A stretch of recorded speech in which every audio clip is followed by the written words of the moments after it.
Bryan, we have to change podcast distributors right away. Why do we need to do this? Well, we've been paying our own money out of our own pockets to distribute our podcast. I found a place that does it for free. Okay, tell me all about this, please. Dude, it's Anchor. Anchor. Dude, they have creation tools that allow us to record and enter our podcast right from our phone or computer. They'll distribute our podcast for us to all the major podcast platforms like Spotify and Apple Podcasts. Best part of it, dude, it's free. And for any other podcasters out there, if you switch to Anchor, you can start making money right away. All you got to do is download the free Anchor app or go to anchor.fm to get started. This episode is brought to you by the Slash and Cast Podcast Network. Learn more at slashandcast.net. Hello, you.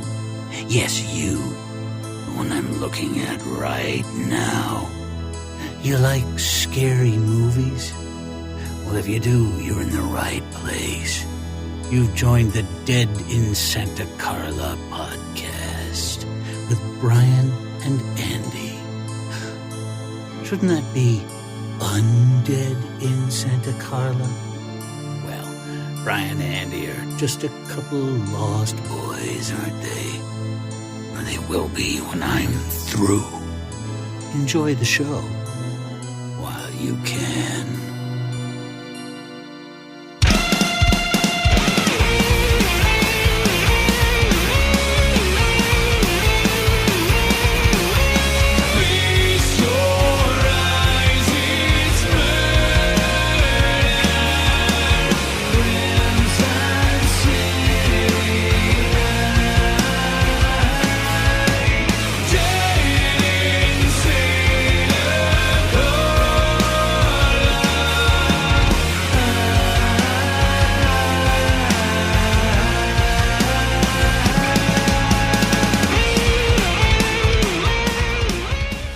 Hey, everybody, welcome to Dead in Santa Carla, part of the Slash and Cast Podcast Network. I am Bryan.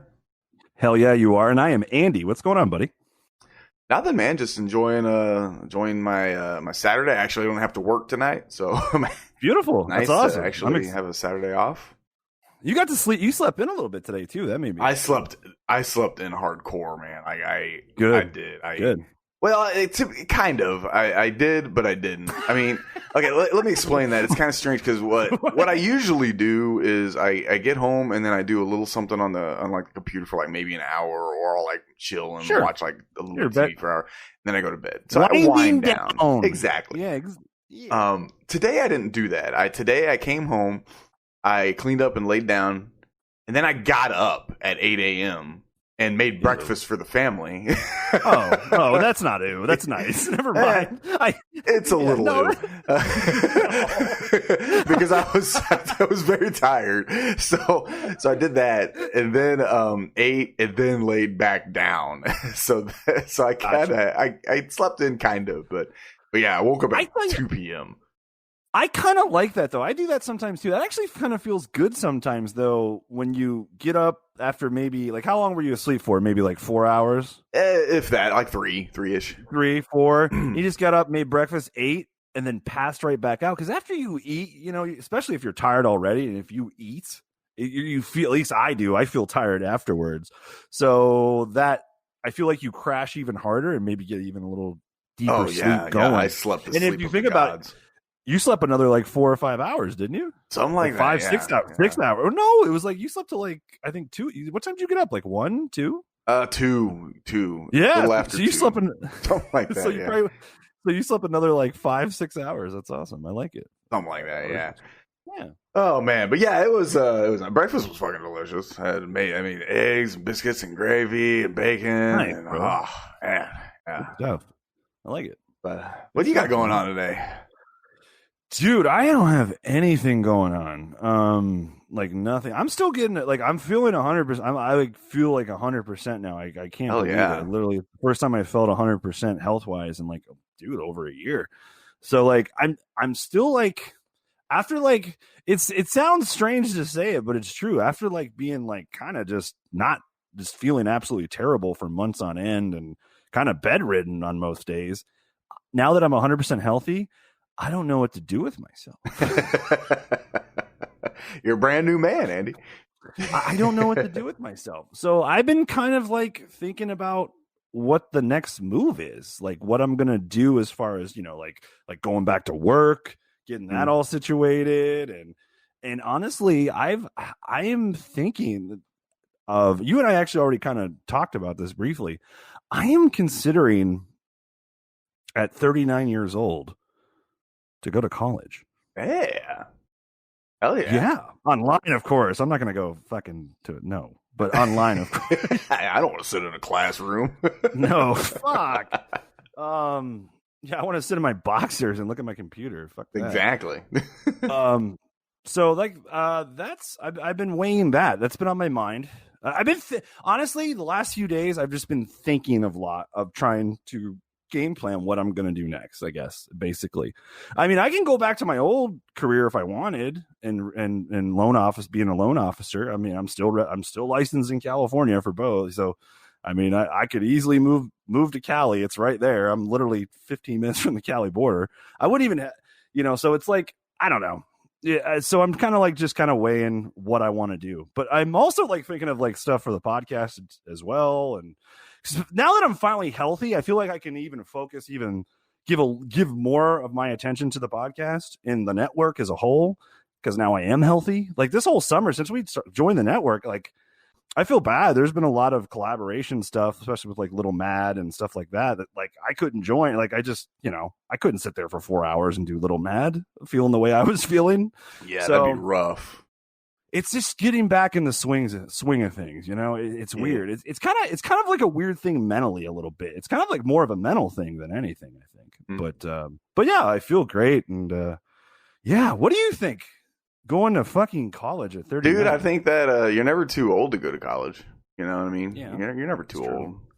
Because I think I talked about it, considering it once, because my job will actually pay for classes. And I was like, if I go to college, I would probably go for like take classes in broadcasting. You know what I mean? So yeah, there's nothing wrong with that. I think that's awesome. Because I would probably do this. I mean, I would probably do something with probably communications. I would think I would think that would be my top choice. Maybe journalism, maybe a minor in journalism. I don't know if I can handle. I don't know if I want to do all that. But it's a thought, and I'm very much highly considering it. I am. As crazy as it sounds. Because I mean, like, I was gonna go to college when I graduated high school. I took a year off and just stayed in my hometown, Ohio. And I was trying to figure out what I was going to do. I was going to go maybe to Kent State, Ohio State. And if I did, I was probably most likely going to go to college for communications and broadcasting and stuff like that. Okay. So that probably would have been the route I went anyway. But I also, the thought of moving to LA and going to joining an acting studio school and doing that just sounded very appealing at the time. Yeah, of course. And that's what I did. And so I mean, like, it's like I did technically, I mean, like, I finished my film studio classes and all that. Like, I finished, but it's not like actual college. But I did have some. But I went that route. So like, I just never went back since, because then I fell into real estate and was doing that as a career as a loan officer. So like, like college was never really a thought, right, until now. Gotcha. It took a year of me being unhealthy as fuck to like reevaluate my entire life. Sometimes, man, in our darkest hour, kind of thing. Hey, man. But I'm ready for spooky. It's spooky season, man. It's spooky season. Yeah. It is. It's exciting. It's the official spooky season. It's spooky season 12 months a year for us, but it's the official spooky season. That's right. I'm ready for it, man. We've got an awesome October lined up for everybody, man. Like, I'm really looking forward to October very much. I was actually looking for the screenshot you sent me with the calendar, but the text was so old that my phone's like, fuck that memory. So I think we start off with it is. It's like, fuck that memory. We start off with one or two. Here. Yeah, you got it. Okay, good deal. Wait, I almost have it. I know I got it. Yeah. So on October 5th, this was your pick. We're going to talk about Trick or Treat. Yeah. And not Trick or Treat, because we talked about not the anthology horror film. Do you want to? I think a good amount of people know about this movie, but I think there's a lot of people that don't. So you can go ahead. This is a great. It's like a 1986, I believe. It's with the movie with Sammy Kerr, man. He the rock metal singer that it's killing. He comes back from the dead, and it's so fucking cool, dude. It's got Ozzy Osbourne in a small role, and Gene Simmons is a small role as well. And it's such a fun movie. I can't wait to talk about it. Yeah, and I've never seen it. That is like the cherry on top of the sundae, man. The fact that you've never seen it and I get to introduce to you is fucking great. I'm loving it. And it's funny because I've told this story before about during other episodes that I was born and raised. I mean, it was not born, but I was raised in a video store from like age. Yeah, I wasn't born in there. What were you, born in a video store? Shut the door.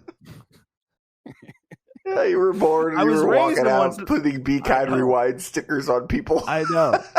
I mean, I was raised in one since I was 4. So, I would walk the racks and the shelves of all these old VHS covers, and I was just memorized. And horror was always my favorite VHS covers. I remember this VHS cover distinctive. I mean, so cool. Yes, I remember it popped. I was like, I remember looking at what the fuck is that? Is that the guy from Kiss?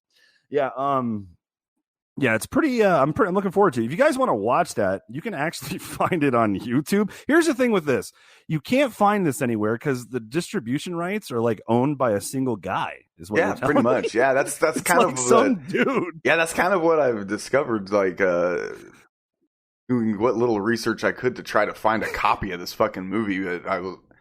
I told you about when I got my copy in the mail. I opened it, right, and I was very concerned because while I had the package, it was a Blu-ray, and it looked legit. It had nice artwork on the wraparound and everything. I was like, all right, cool, and it was sealed, and it was professionally sealed and everything. But then when I opened it, I looked at the fucking disc. The disc it has a circular sticker for the label, not a screen printed label like you get, a sticker, man. That's and I was like, oh shit boy.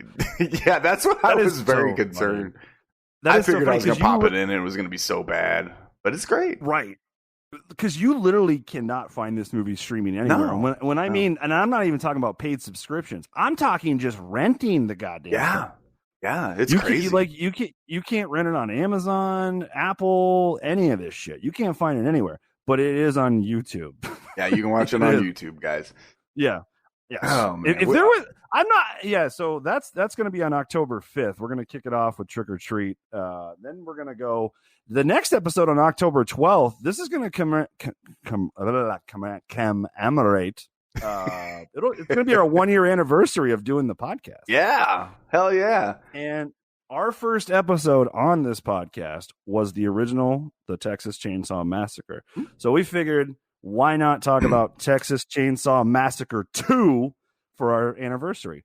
And we're going to be joined by a special guest, RJ, the movie critic, who joined us for the It Follows episode. Yeah. He really wants to come on and talk about this movie. He's been telling me for months. So we made it happen. RJ's going to come on with us. Looking forward to that. So that's October 12th. That's going to be a lot of fun. I really had a lot of fun talking with RJ the first time. So RJ's great, dude. I love RJ. Yeah, he's a good dude. RJ, if you guys don't remember RJ, he's an actual movie critic. I know him from my Cleveland roots. He makes an appearance every week, every Thursday on the Really Big Show, which is a radio sports talk show on ESPN Cleveland 850 WKNR. I've been listening to RJ for years. Love the dude. And it's going to be exciting to have him back on. Then on October 19th, this was your pick. This was my pick. Your favorite movie of all time. My favorite movie of all time. Yeah, we get to talk about 1978's Halloween. And it's the perfect time of year, right? Absolutely. So yeah, obviously I'm going to gush about it because, like I said, not only is it my favorite horror movie, it's just my favorite movie, period. So sure. I've been kind of, sitting on it and I was like, well, you know what? When do I want to talk about it? And now it's time. It's time, It's a good time. It is a good time. It's right around, Vinny, we've been doing it for a year. It's October. Why not? You love the movie. Yeah, I'm excited. It's going to be fun. It's going to be fun. That's going to be a lot of fun. And so that's Halloween from 1978 on October 19th. Our fourth episode of the month on October 26th, this is my pick. We're going to do Halloween 2. So we're going to do Halloween and Halloween 2 back to back. And I am fucking looking forward to that. That's going to be exciting because we haven't done that but one other time when we talked about the Conjuring 1 and then 2.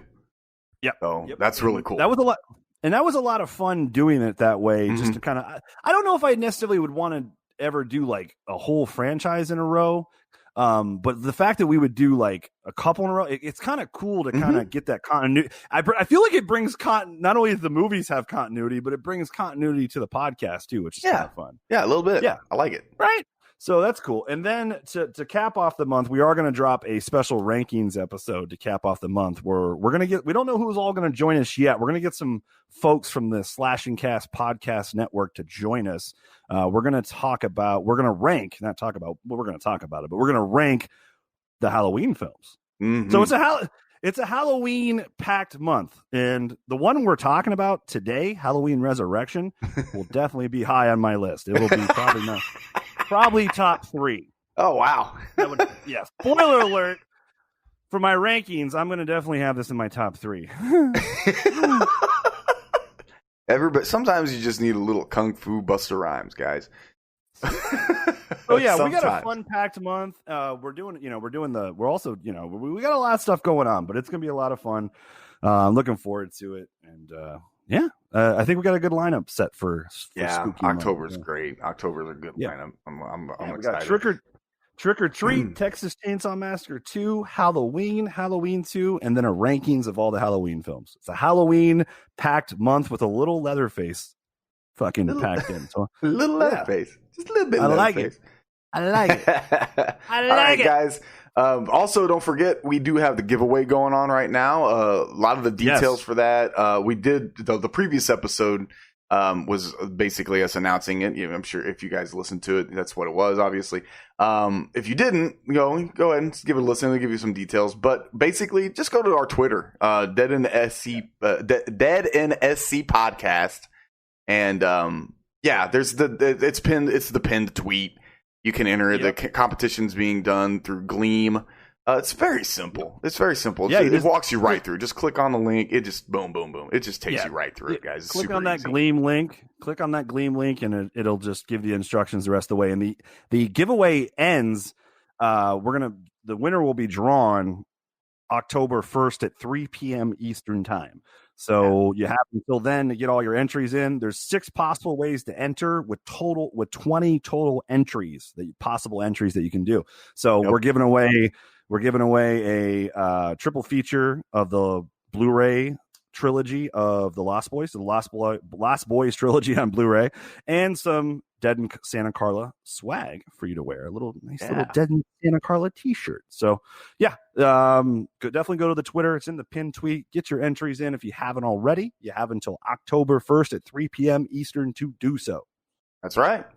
All right. I think we've pretty much handled all that awesome stuff. You guys have been killing it again. What is this, 4 weeks in a row that you guys have just crushed it, man? It's awesome. We love it. It just motivates us to put even more work into the podcast when we say that. Yeah, it's definitely growing. Our audience is and honestly, if you're a new listener, if you're a newer listener, welcome. We're happy to have you. I hope you're enjoying the content, and all the old school listeners, thanks for sticking with us. But yeah, the podcast, it's definitely growing. We're definitely growing an audience, and it's a lot of fun, man. And so thank you guys so much, man. All right, man. With all that being said, let's just jump into talking about this gem of a movie. Thank you guys so much for the support, and enjoy this discussion of Halloween Resurrection. Tomorrow night, you will enter the childhood home of our most brutal mass murderer. The home has been rigged up with several cameras, but for the most part, the audience will see only what you see. 6 friends. Are you sure they're not just putting us in some house with hidden cameras in the shower? This is gonna be fun. Have been offered fame and fortune. That's the American dream. all they need to do. All the windows will be boarded up and all the doors will be locked shut behind them. No one will be allowed to leave until the show is over. Is stay the night. Let the dangertainment begin. Now, You think this is the one that he used to, do his thing? the webcast is live. One flash and you could light up 1,000 computer screens. You are like this close to getting voted off the island. The stage is set. Has anybody else seen this? That word perfect. Whoa! It's all fake. We've been set up. Only trying to give America a good show. But the house Wait, what just happened? We just lost Bill's camera. is his. Michael's here!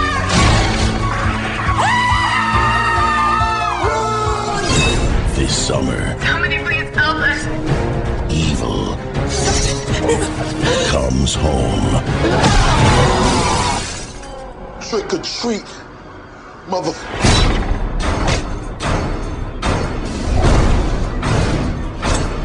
Want a piece of me?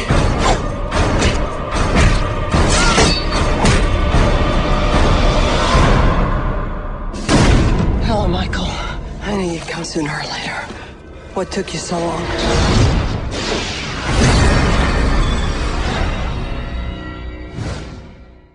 All right, Andy.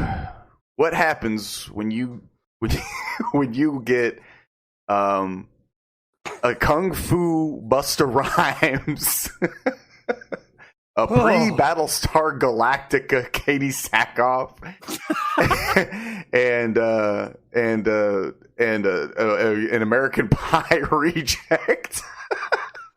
Well, I'll tell you what you get.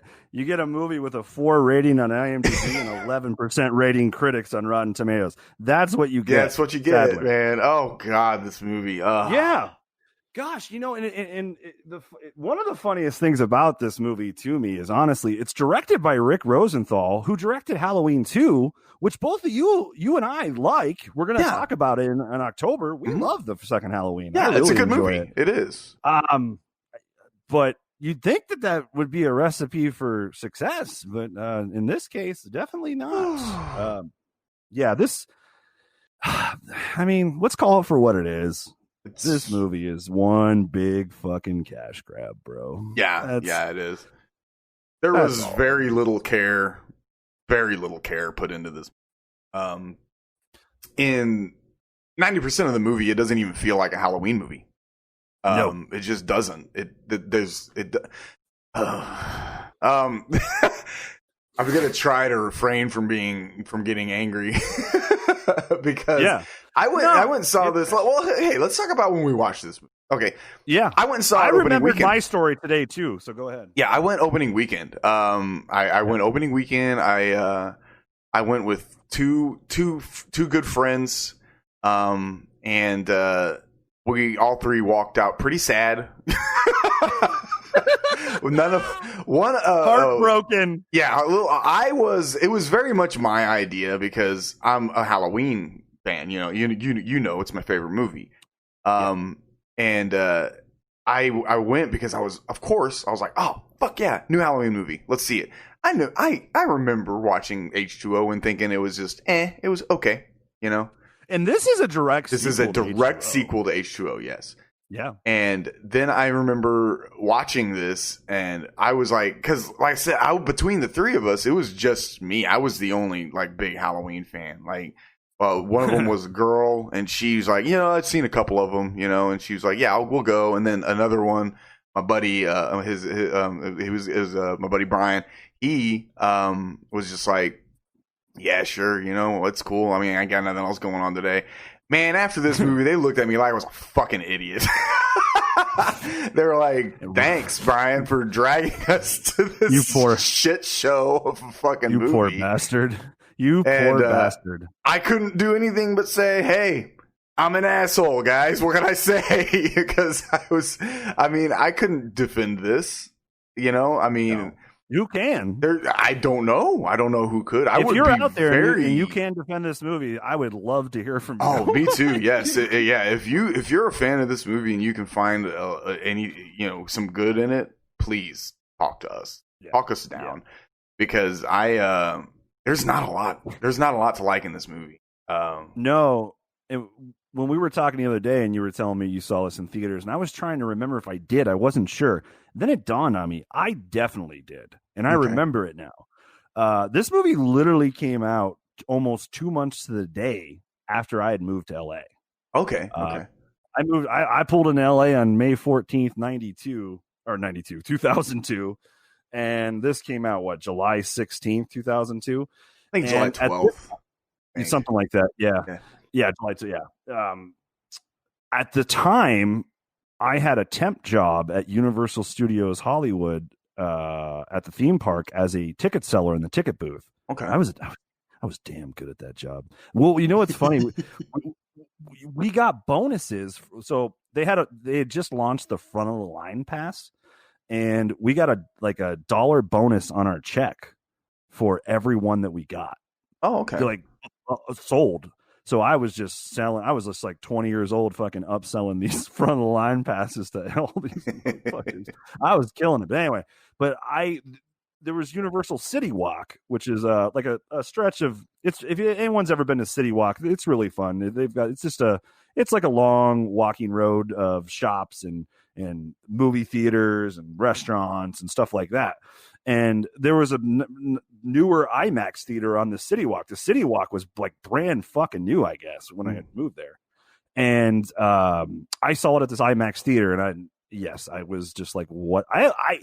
It was terrible then, and it's terrible now. Yeah. 20-year-old me was like, what the fuck is this? Oh boy. 39-year-old me today watching this, what the fuck is this? Oh, they did so many wrong. They just Well, first off, my biggest issue with this movie is I think the script sucks. It's terrible. Fucking terrible idea. Terrible, dude. Again, it comes back to cash grab, dude. They were cash grabbing in more ways than one with this movie. First off, they're plastering Jamie Lee Curtis all over the poster, all over the trailers. Okay, she's in this movie for fucking 10 minutes. All right, yeah, that's being generous. Okay, I think it's 10 or 15, and we'll get to it when we talk about it. Because I got plenty to say about that. I'm sure you do too. I do. So that's too. number one. You're selling to me that Jamie's back. Great. Okay. 2, they're definitely trying to capitalize on this new formula of horror with found footage, live footage kind of shit. And again, that's just, to me, I can just imagine them in the pitch in the meeting and them going, yeah, that's a great idea. And all they're thinking is just dollar signs. All they're thinking about what's popular, what's hip, what's working, what's the trend. So they tried to combine a Halloween slasher with this kind of, it's even though it's not found footage, we'll call it live footage, I guess. They kind of try to combine those, and it just doesn't fucking work at all. And not to mention, there's really no point to it, dude. This movie, literally, if it's not a good sign if about halfway through your movie I tell myself, oh my God, I'm just sitting here waiting for these kids to die. That's all I'm waiting for. That's all I'm waiting for. Literally, that's literally this movie. You're just waiting for all the kids for him to kill everyone. There's no other really subplot to it. There's no connection to any of the characters, really, to the older ones, really, right? I don't think so. Nothing. None of these kids. So there's nothing that really ties you in and grabs you in story wise throughout. It's really just Michael Myers on live camera killing people, and we're just waiting for everyone to die so the movie can finally be fucking over and we can move on with our lives. That's pretty much the gist of this movie. So that, to me, the biggest issue is just, I think the idea of this story, the story sucks. I'm sorry. It's pretty bad. Oh God. I agree with literally everything you just said. Oh man. And to boot, this movie on a technical level is shit. It's painful to watch. It looks bad. It's got bad camera shots. It's got bad editing. It's got bad pacing. There's some bad CGI in this too, boy. There's some bad CGI. The mask looks like shit. I think the mask looks fucking shit. Some people, I guess, like this mask because, like, at the end of the day, it looks kind of fancy and cool. But that's why I don't like it either. Mm-hmm. There's way too much expression. Like, what is going on with his fucking eyebrows? I feel like they did the same thing. They used multiple masks. Right. I feel like they did. I don't know that for a fact though, but it sure fucking looks like an H2O. It looks like Dookie.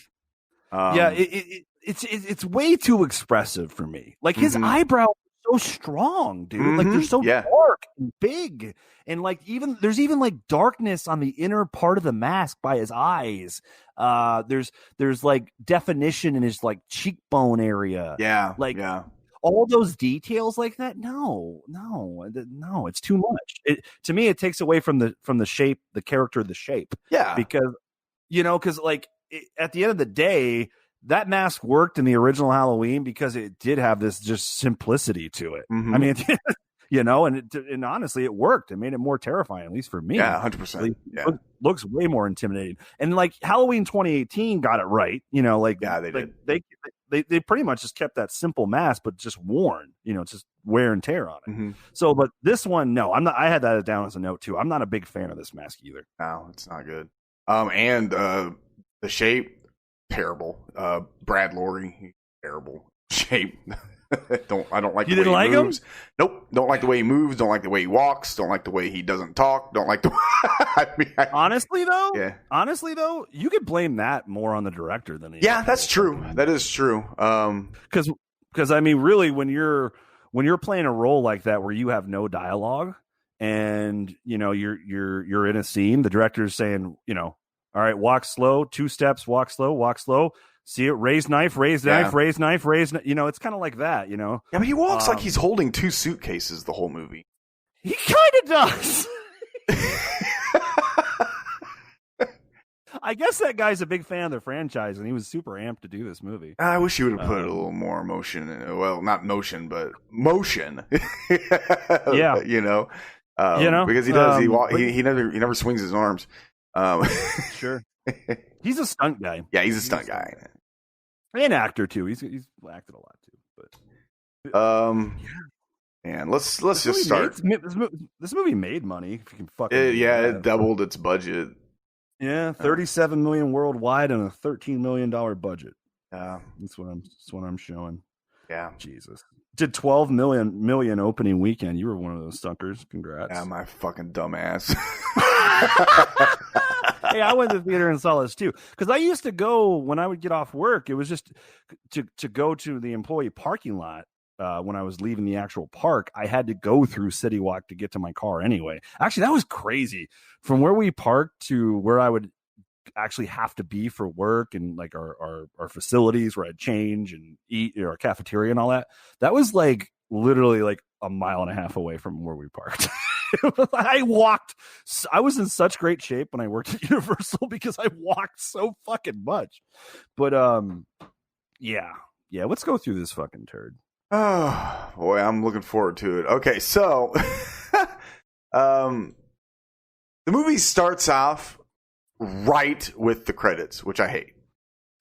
I think you don't like that. Nope, I hate it. Because they did in the original. Yeah, I know, and that's fine. But the original was the first. That's movie. why they did it here. Yeah, that's true. That's why they do it here for sure. Yeah, but it doesn't feel right. Like it feels like they should have shot the. They should have opened with a shot of the hospital that Laurie's at, and then done that sequence, and then after Michael's leaving the hospital, cut to the credits. That's what I feel like they should have did. I hate the look of the credits too. Yeah, they do. They look right. They look cheap. Like they look really cheap. Mm-hmm. But after the credits, we don't get a title card. Do you know what my do you know what my first note is? What's your first note? I hate this movie literally 4 minutes in. fucking hate it, man. What did you write down? Was there a particular thing at the 4-minute mark that made you go, nope? when the nurses are telling the story about what really happened. And Yep, I hate that too. We open up with the hospital. They're at what's the name of this fucking shithole? Grace Anderson Sanitarium. And I know. Yeah, these two nurses walking. They really got to work on their security, boy.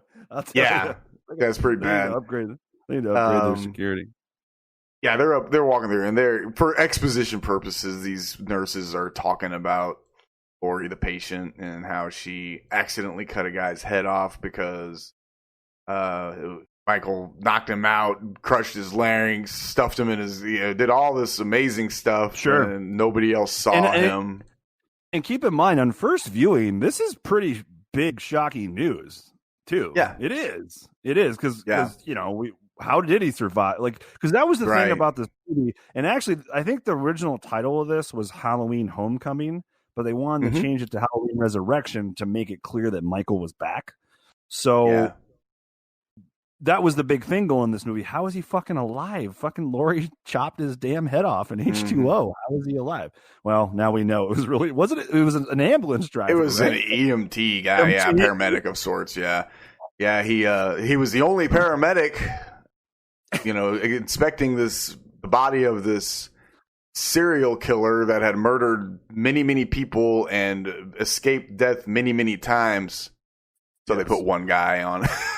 And apparently he was alone for several minutes with Michael Myers because he was able to get knocked out, larynx crushed, stripped, put into new clothes, mask put on him, and so already I remember watching this, shaking my head. I was shaking my head at this moment.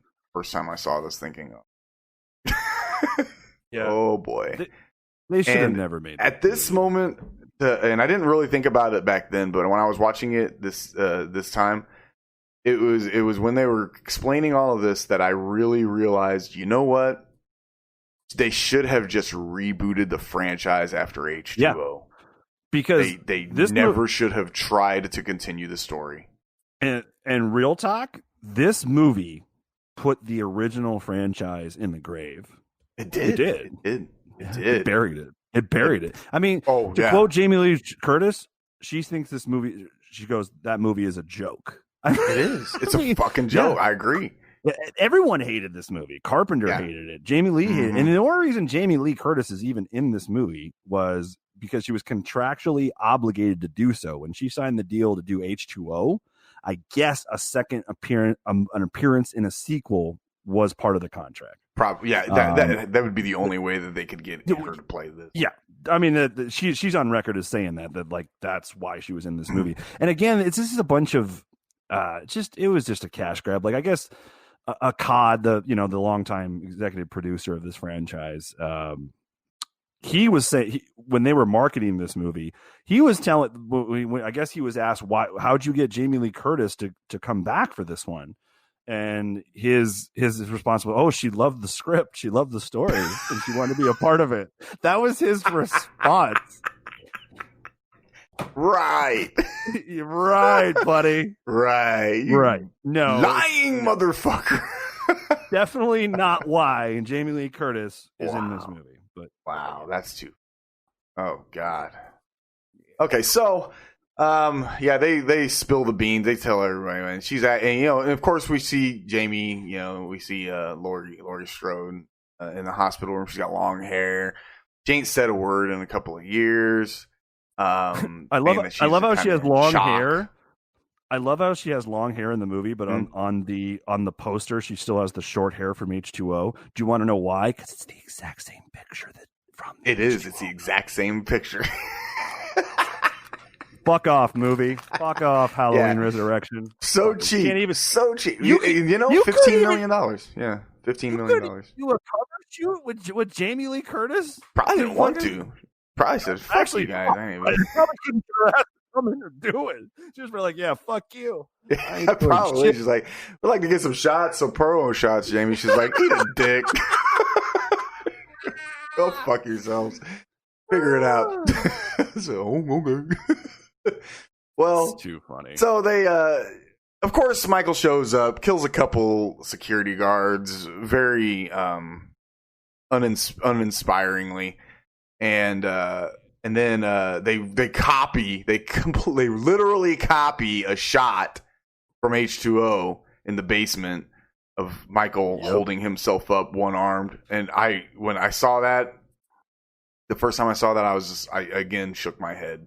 I did a lot of head shaking when I was watching this first time, and it's just completely unoriginal. You know, I mean, there's nothing original about this movie. Zero. And, zero. So bad. Literally, this movie is a combination of a copy of this entire franchise and a copy of like the found footage genre. I mean, that's what this is. Even though I know that it's not found footage, it's live footage, but it's the same. It's you all know what I'm saying. It's pretty much really. I think I think they probably did that so people didn't say, "Oh God, we can't have this actual found footage. We'll get accused of copying." Well, motherfucker. I mean, obvious. That's what the deal is. Because at the end of the day, I don't know, like streaming stuff was that even like? I guess this was it's more of a reality show. So I guess you could have done. Reality shows were all the rage back in 2000. Yeah, exactly. So, and actually, that's another thing that they were kind of capitalizing on too, because that was the craze. Yeah, Big Brother was huge. Big Brother was huge. Yeah, a lot of them like that. I mean, when did the Osbournes come out? I mean, that was like probably around the 90s, same time. Right? Yeah, it was like late. I think because the Osbournes came out, I think in the mid 90s, I believe, mid to late. It was because the Osbournes was one of the first big ones, if I remember. You know, I used to watch that, but yeah. So it's just another thing that like there's nothing original here. It's just recycled shit. And the Osbournes debuted the same year, actually. Oh, really? Yeah. Oh, okay. We're just that old. Early 2000s feel like mid 90s to us. Yeah. But nice. Yeah. Okay. So, all right. So Michael kills a couple security guards. Finds Jamie, and we have an absolutely horrible shot of him. You know, his POV looking at the little window in her door, and then sound effect of boom, boom, and then the shaking. Oh my God, that's so cringy. It's so fucking cringy because it's like... You know what's funny? That was the exact word that John Carpenter used to describe this movie. Cringy. Cringy? I swear. I read that today. I swear. That is too funny. But yeah, I hate the shot. I hate it. I hate it so much of the window shaking. Oh, sure. That just reeks of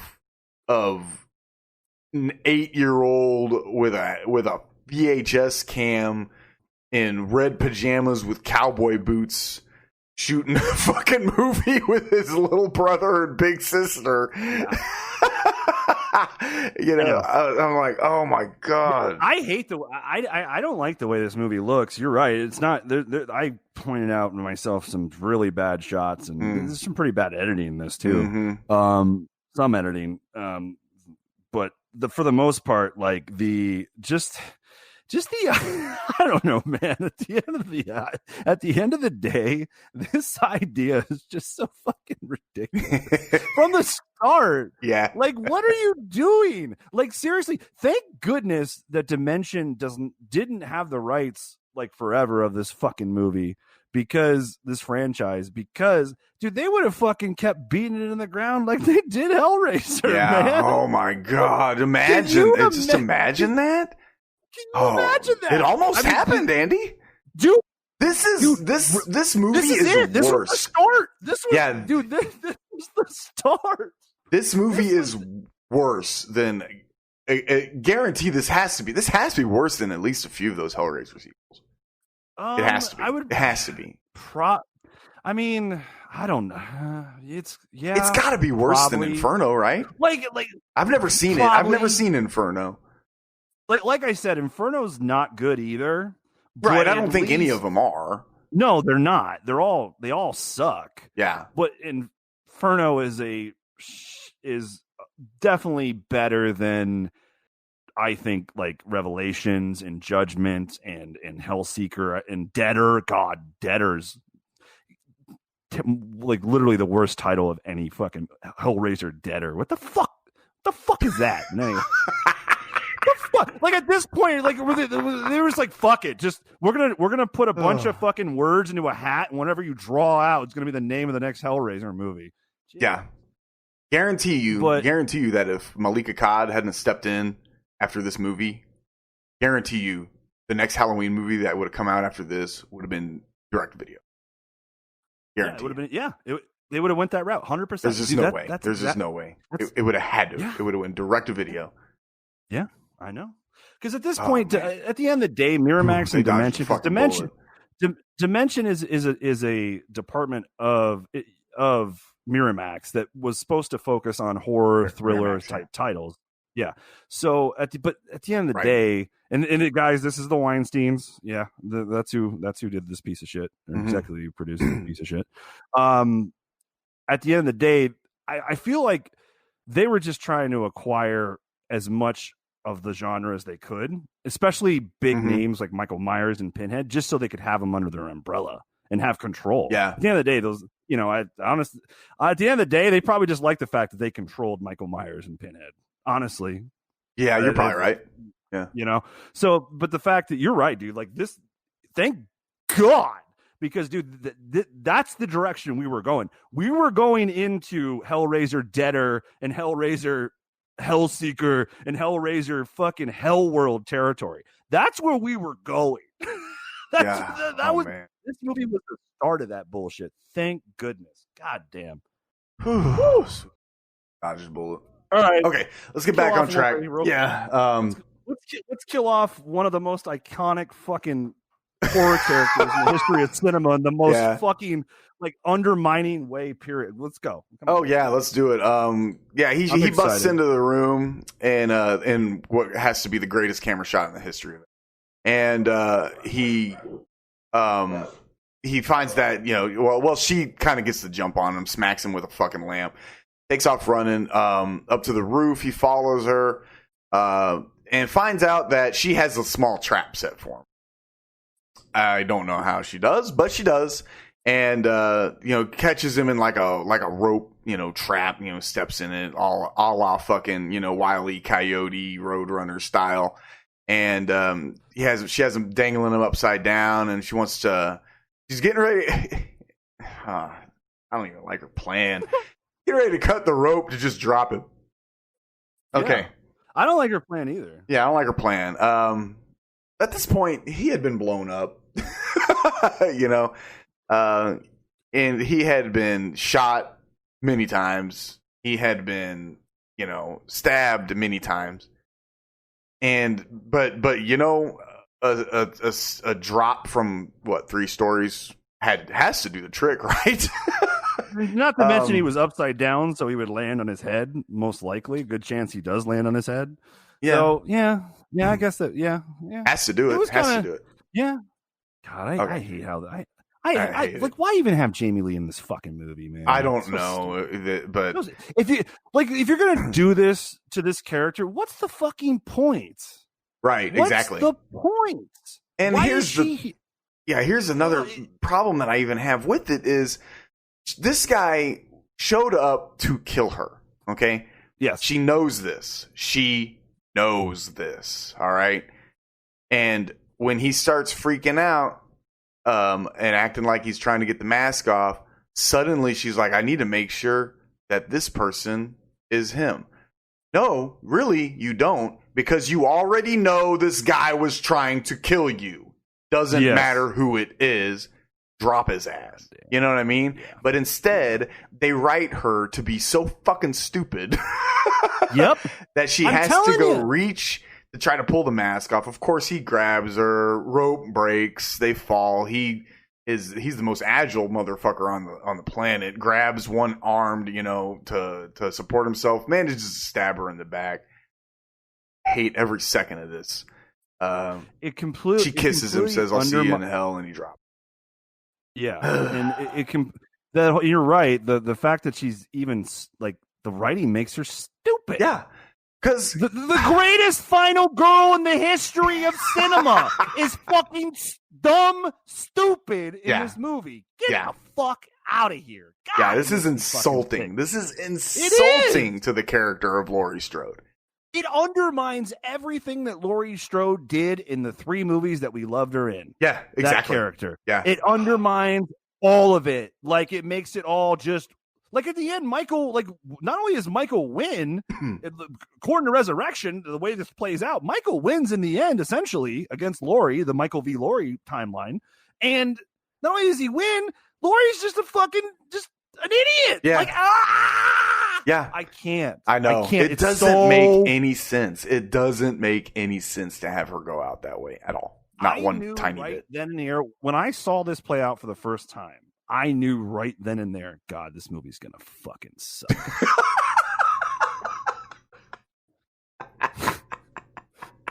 I knew. Yeah, because it genuinely, as hard as it is to believe, it gets worse from here. In my opinion, it does. It does not improve at all. Okay, it may not get worse, but it definitely stays at least this bad. It maintains, at best, this bad. I don't. Yes, because I tell you that. I mean, at the end of the day, this whole movie is a mistake. The story's a mistake. The story's the biggest problem. This should have never been greenlit. Is it the biggest problem? Honestly, yeah, because I think it's a ridiculous story. It doesn't even feel like a Halloween movie for most of it. Like, dude, I'm not Part 6, Curse of Michael Myers, with Paul Rudd. I am not like I don't like that movie either. I think I hate that cult plot. But I'll give it this. At least it feels like Halloween in that movie. Yeah, at least it does. You know, they capture that. This is just you're in the house the whole fucking time. You don't leave. Yeah, you don't leave. That's not. I want to be out. I want to be out on the street. I want some sidewalk shots of kids going by trick or treating and this and that and give me the leaves blowing orange leaves blowing everywhere. I want to smell that candy like a lot of these Halloween are able to do. Yeah, we get one shot. We get one shot. That's it. One shot of kids bringing a jack-o'-lantern up to the house, and that's fucking it. That's it, dude. Yeah. And you nailed it earlier by saying it does not feel like a Halloween movie for most of it. And you're correct. Other than just recognizing Michael Myers. Oh, yeah, it's a guy from Halloween. That's it. That's it. That's it. Because there's some Easter eggs in the house from the other movies, but at the end of the day, I don't know this. I'm not sure if it is. I'm assuming it's a different set. I would assume. I'm sure it's not the same house that they filmed the original in. No, I'm sure it's not. So, like, I don't know, but whatever. So, yeah, the fucking greatest final girl. We come to find out all these years later, fucking. She was really just Forrest Gumping her way through existence. Yeah, she was just really just a dumb fuck this whole time. Just blind luck. Great. Blind luck got her through all that. That's it. Thanks. Okay, so great script there. Yeah, good job, guys. So he hands the knife to one of the patients there that's all obsessed with serial killers to try to pin it on him, and then he walks off into the distance. And then we have the ugliest title card in the history of this fucking movie, in my opinion. I hate it. I fucking hate the title card. It looks like shit. It looks like some fucking kid made it on fucking Paint, Microsoft Paint. I can't stand it. It looks like shit. And then we cut to the college. It cuts to the college scene where we get introduced to these very generic characters, cliche as fuck, trying to like knockoffs of other characters. Like we get the guy Luke Kirby plays Jim in the show.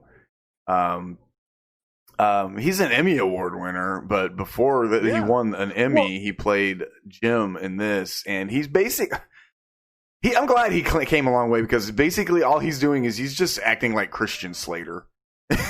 Yeah, trying to act like Christian Slater. At the end of the day, I guess from a Christian Slater movie. Yeah, no, and I guess at the end of the day, if this movie does have somewhat of a redeeming quality. It does have a decent young cast. Like they cast a lot of people that were like Thomas Ian Nicholas, who from the American Pies, and also John Patrick Henry Thomas Rowan, also. Henry Rowan Gardner from Rookie of the Year. Don't sell him short on that role. Yeah. But actually, and then Sean Patrick Thomas, I believe this is his first movie, right? I think. No, it's not his first movie. It's a guest starring role because he had already played in Save the Last Dance. That's right. Okay, cool. Got it. But he was up and coming. So, I mean, they had, and then Busta Rhymes, he's pop culturally popular, Yeah. So, Tyra Banks, also popular. Mm-hmm. So, I mean, like, they tried to sprinkle the cast with, like, a mixture of some popular established folks and then some up and coming young actors. Yeah. I mean, Katie Sackhoff obviously went on to do Battlestar Galactica. Yeah. That was so she's fantastic. And do I like her in this movie? No, I don't. But I don't necessarily think that it's any of these actors or actresses' faults. It's just bad writing, man. Like this the dialogue in this is fucking awful. Like listening to these people talk, it's pretty fucking painful. It's really painful. Yeah, and the writer was Larry Brand. He came up with the story and co-wrote the script. There's a co-writer on it, but I'm assuming whenever you see, here's one thing I'll tell you: whenever you see if a writer gets credit for the story and the screenplay, and then there's an additional writer who gets screenplay credit, that usually means that second screenplay credit writer probably did some rewrites of something. That's usually not always, but usually a lot of the times. If because a lot of these writers come as teams. If you see multiple writers on a movie and they did actually co-write the script, they're usually team writers more times than not. And if they're not team writers and there's multiple writers on the screenplay, usually means that they probably did some rewrites. Usually, and then even sometimes those people, some of those writers that come in and do rewrites, they don't even want credit for it sometimes. and they honestly, read the original material and they're like, "Oh, Jesus Christ!" well, honestly, because they know they've been hired to fix a crappy fucking act or a crappy ending or a shitty, shitty this, shitty that. Most of the times, they'll bring in writers to rewrite an ending or some shit because the ending sucks. But Larry Brand. Literally have never seen anything that he's ever written other than this. And the only movie that I recognize on this list I'm looking at, it's this old movie fucking called and I just remember the cover. It's from 1998. It's a movie called Paranoia with Larry Drake. Oh, okay. That's literally 4.9 on IMDb for that movie. Like literally The Right Temptation with Kiefer Sutherland. I do remember that movie. He did write that, but he didn't really write a lot of. He didn't write any hits. I can tell you that. The gentleman passed in 2019. May he rest in peace. I'm not going to bury him. But yeah, he didn't really write anything that he must have been. Only thing I can think is he was just one of the writers that Dimension hired. Man, he was on Dimension's list of writers they can call to write a Halloween script. Because usually that's how it goes. If they want to get a movie greenlit, they're like, okay, let's get a list of writers and directors we can contact immediately. And he was probably just one of the guys. Probably he was just one of the guys. Yeah. Okay. Well, we get to introduce to these guys and you're right. There's some recognizable up and comers you can tell, and there's some people, and at least they did at least put people that are recognizable in it. Because obviously Busta Rhymes, he's one of the most popular rappers ever. And Tyra Banks he's fantastic, honestly. Yeah, one of the top fucking models of all time and models ever. Talk show hosts. Yeah, ever. I mean, she's like the poster child for a model, model's career. What it can turn into, So yeah, I've always liked her. She seems. I don't know why. I've always liked her. Right. And then we got Katie Sackhoff, obviously very pre Battlestar Galactica, and she played Starbuck in that show. And Daisy McCracken, she's like she's really pretty. She just looks like Julianne Moore. She looks like so much like Julianne Moore. Sean Patrick Thomas from Save the Last Dance. Ryan Merriman plays Deckard in the show, but he's kind of side character that turns out to be somewhat important in the storyline. Sure. But basically, what's going on is Jennifer, which is Katie Sackhoff's character, has entered. Her and her friend Sarah, who's basically our final girl, and and Sean Patrick Thomas's character Rudy, into this competition to become part of a reality show, and the company is called Dangertainment. I will admit I kind of like that name. It's yeah, I can't say it without laughing. It's because it's fucking funny. Like, I'm not saying it's good. Like when I say I like things, that doesn't necessarily mean I think it's good. It can also mean I think it's funny. Yeah. Like, I've been getting beat up on Twitter for enjoying Freddy's Dead. But, like, again, the only I know Freddy's Dead's not good. No, there's certainly entertainment, and I don't think it is good, but I think it is funny and entertaining. Yeah. Like Dangertainment. And now Dangertainment is run by Busta Rhymes' character, Freddie Harris is his name. And he has decided that he wants to basically put these kids, along with the three others that we mentioned earlier, in this house to stay basically overnight in the abandoned Michael Myers childhood home. And he's got a partner, Nora Winston, that's Tyra Banks' character. And they've got all these cameras set up in the house, and they basically just want these kids to just wander around. And the whole thing's going to be broadcast live via the internet. And this is pre-Twitch, guys. So this was was cool shit back then. So we get introduced to all these kids, and I just don't like any of them. Well, and honestly, to be fair, you're never really given at any point in this movie. Actually, like I said earlier, really this movie is us waiting for all these kids that we don't give a shit about to die. Yeah, exactly. And at the end of the day, like, we don't really. And I know, again, I know people. One of these days, I'm gonna get called out for nitpicking character development in the eighth sequel of a horror movie. But at the end of the day, even if it's the eighth installment of a horror franchise, or the first, or just a drama or a comedy or whatever you like to watch, it doesn't mean you have to have shitty characters or lack thereof, or bland characters that I don't even know and shit about. Because literally, I don't care about anyone in this movie, except I will say, and I can't believe I'm saying it, and again, it comes back to, I think it's funny, Busta Rhymes is kind of funny in this. I will admit that. Yeah, I do find that's just because he's just being himself, which is fine. Exactly. Yeah, which is fine. Yeah. Great. And honestly, this movie, you know what this movie actually could have helped this movie, I think, if more Busta Rhymes, to be quite honest. It's the only character in the movie that, like, I really feel connected to, or I'm rooting for. Like, I don't care about anybody else. I don't care. Why would I? I don't. Yeah, we don't have much of a reason to, because they're the story gives me no reason to do so. Yeah. This where we meet all these other kids is them basically they're in this hotel area. It looks like a conference room, like at a hotel, and they're filming these kids, kind of introducing themselves to the audience that's going to be watching them, and that's their effort of us trying to connect with these characters and relate with these characters. Sure, and that's why I said we get Kirby doing his best impression of Christian Slater that he can possibly do. You're so right about that. I never thought about that. But man, now that you fucking mention it, holy shit!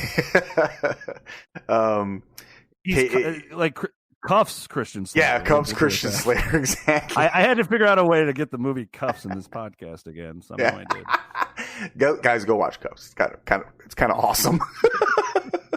But then we got I kind of want to like Rudy, Sean Patrick Thomas' character. I kind of want to like him because he's like obsessed with I actually do like him. I guess he's going to school for culinary arts. Yeah. And you get to know him a little bit. Yeah. You do. I like him. And in his, well, honestly, because I think he's a good actor. Yeah, Sean Patrick Thomas is a really good actor. Absolutely. Yeah, he is. And I don't think that any of these people are bad actors, actually. Well, yeah, and not to, and I didn't mean that to say everyone else and the rest of the cast is trash. I just think what I would like you kind of do get to know him a little bit more. I feel. Well, I don't know. There's just something about the dude.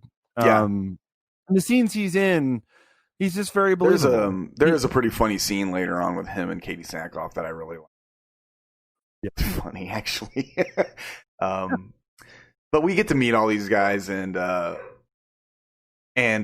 Freddie like basically falls in love with Sarah Moyer, the Bianca. I don't know how to pronounce her last name, so I'm not even going to try. Sure. But he really because she like screams. Something falls and she screams, and like she screams so loud that it breaks a glass. And I hate that. Like because this is the most fucking stupid thing I've seen. One of many in this movie. But he's just like, oh yes, she's the one. Oh yeah, we've got like our pure girl or whatever. And so she actually thinks of quitting that night. And there's a pretty decent. This is a pretty decent sequence of Busta Rhymes watching kung fu movies. That dialogue of him, he made a lot of that up. Like he just improv a lot of that. Yeah. Totally. Because like he was just talking about the movie that he was watching, and it was it's all right, like it's okay, you know, because it's just Busta being Busta. Well, again, and that's why I mean, that's probably exactly why I feel like he's the only character that I really, really do really like kind of get behind in this movie, because if he's not reading or if he's not acting out written dialogue and he's just improvising, that just tells you really how bad this script really was. I mean, because him improvising is him being more himself, you know. Mm-hmm. So yeah, it kind of makes sense. Yeah, and I'm okay with that. Yeah. So now they're all going to go to this house and get slaughtered. Yeah, let's go. We also have the side characters, Miles, Deckard, and what's the other dude's? Is that what the hell is that? He's the kids that were. He's Miles' buddy. They're at the college. Yeah, they're at college. Two of the actors in this were both in Freddy vs. Jason as well. They're the only actors to ever be in a Freddy, Jason, and Michael Myers movie, I believe. Oh, that's kind of cool, actually. Huh. I believe that's a thing. I could be wrong. Yeah, I think that is a thing. Yeah, well, was the one kid that at the house that's watching it. He's the one that was the Jason Mewes ripoff in Freddy vs. Jason. Oh fuck, that's that's Ryan Merriman. The J ripoff. That's his name. That's Miles. That's Deckard. Yes. Deckard and his buddy. They got their little story is Deckard's buddy. I can't remember his name at all. He wants to go to this Halloween party, and but Deckard he's kind of posing as a grad student to help Sarah. He was helping Sarah something with her fucking, I guess, internet or some shit. I don't know. But they kind of became like internet friends, and so he says, "Yeah, I'll watch the show," you know, because she tells him about it. She's like, "Hey, make sure you watch the show for me." He's watching it, and they do end up going to the party, and he ends up finding some office and just starts watching starts watching the show while he's at this party instead of trying to do what normal fucking college freshmen would do and, you know, get drunk and meet girls or whatever. Right. But so they show up at the house, and we get a kill that I don't even give a shit about. The tripod kill? It's one of the guys that's helping. Yeah, the tripod kill. Yeah. I don't care about it, even though it's probably the coolest. It probably is. Actually, I think I read it was paying homage to Peeping Tom, I believe. I think. Oh, is that right? I think so. I think I read that earlier. Correct me if I'm wrong, but yeah, I believe that. I remember we've had this discussion before. That's one horror movie that I really, really want to see that I've never seen. I've seen it one time, and I'd like to watch it again. It's hard to find though. No. But yeah, it's probably the coolest kill in the movie. It probably is. It's cool. It is. I like this kill. For me, I think the only reason that it's the best kill in the movie is because all the kills in this movie suck. In my opinion. The kills aren't very good. No, the kills aren't good. It's more of the kills remind me a lot. You know what the kills remind me of? They remind me of Friday 5, but with CGI. Oh God, CGI added. Yeah, it's Friday 5 with CGI added. Just close-ups of the knife going in. Yeah, and that's that's it. You're right. You nailed it because none of them are, and they're all shot really bad too. They're all super close up shots, so you can't see shit. And I know, like even when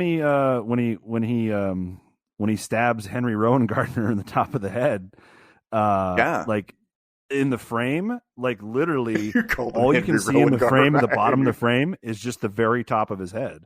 Like the rest of whatever that fake head is, you can't even see. It's just it looks so bad. It does look bad. Yeah, what you see of it looks terrible. So we get he kills the guy setting up the cameras. And then he sets the camera down in a conveniently fantastic shot that Tyra Banks gives props to. What's his name? Charlie. That's the guy that's setting up the camera. But he dumps all the kids into this house, and now they're just kind of told to wander around, and that's it. That's all they got. That's the setup of the movie. And honestly, like that is the movie. That is the movie. It's pretty. There's nothing going on. It's kind of it's kind of uneventful.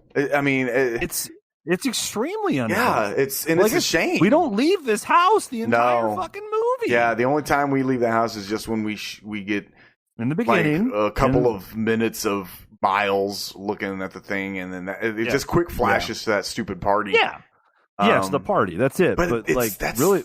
But our main players, they don't leave this place. No, they don't leave the house. Michael doesn't leave, other than the opening scene with Laurie Strode.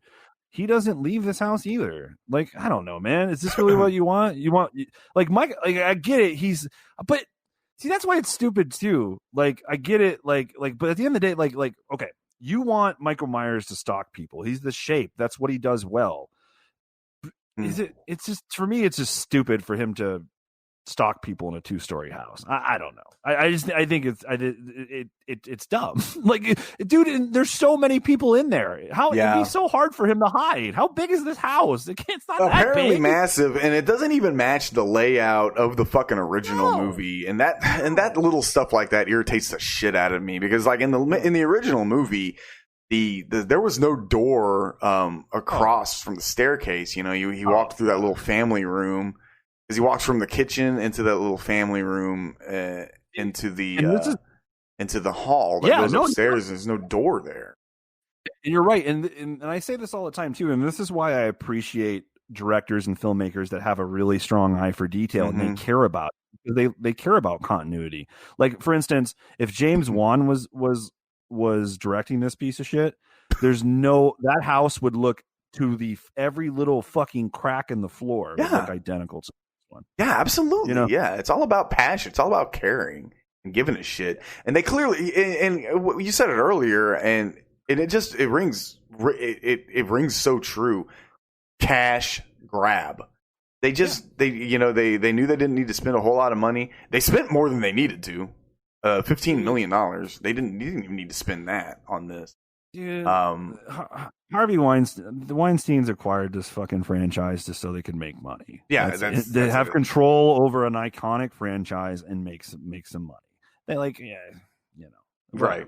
It's fine. So, and I know they've got a history of horror themselves. They do. But yeah, I mean, they did put it out. They did produce Scream. I mean, yeah, no, I know. So, yeah, I know. Well, I mean, it was Dimension. I mean, Dimension had some, and Dimension had some. But actually, that's what kind of put Dimension on the map.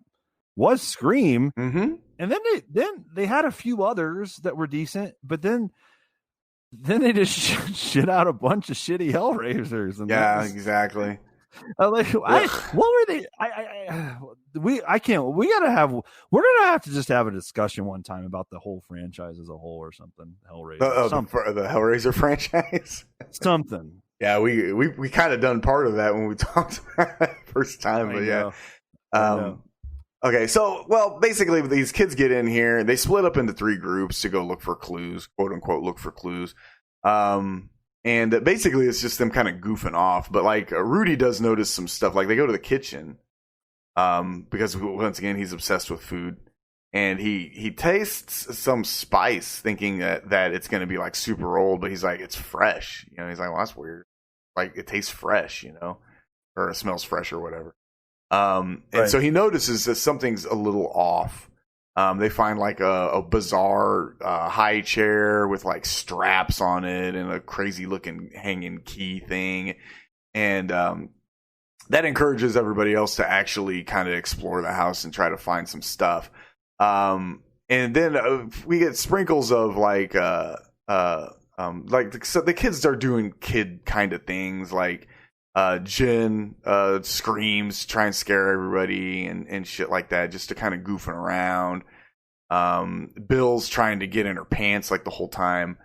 And he's actually the first one killed in a stupid fucking way. He's like looking in a mirror, saying something to the audience about how they're gonna try and scare Jen and pay her back. Yeah. And Michael busts through the mirror from the other side of the fucking room. And so fucking dumb, dude. Down goes Rowan Gardner. Down goes Rowan Gardner.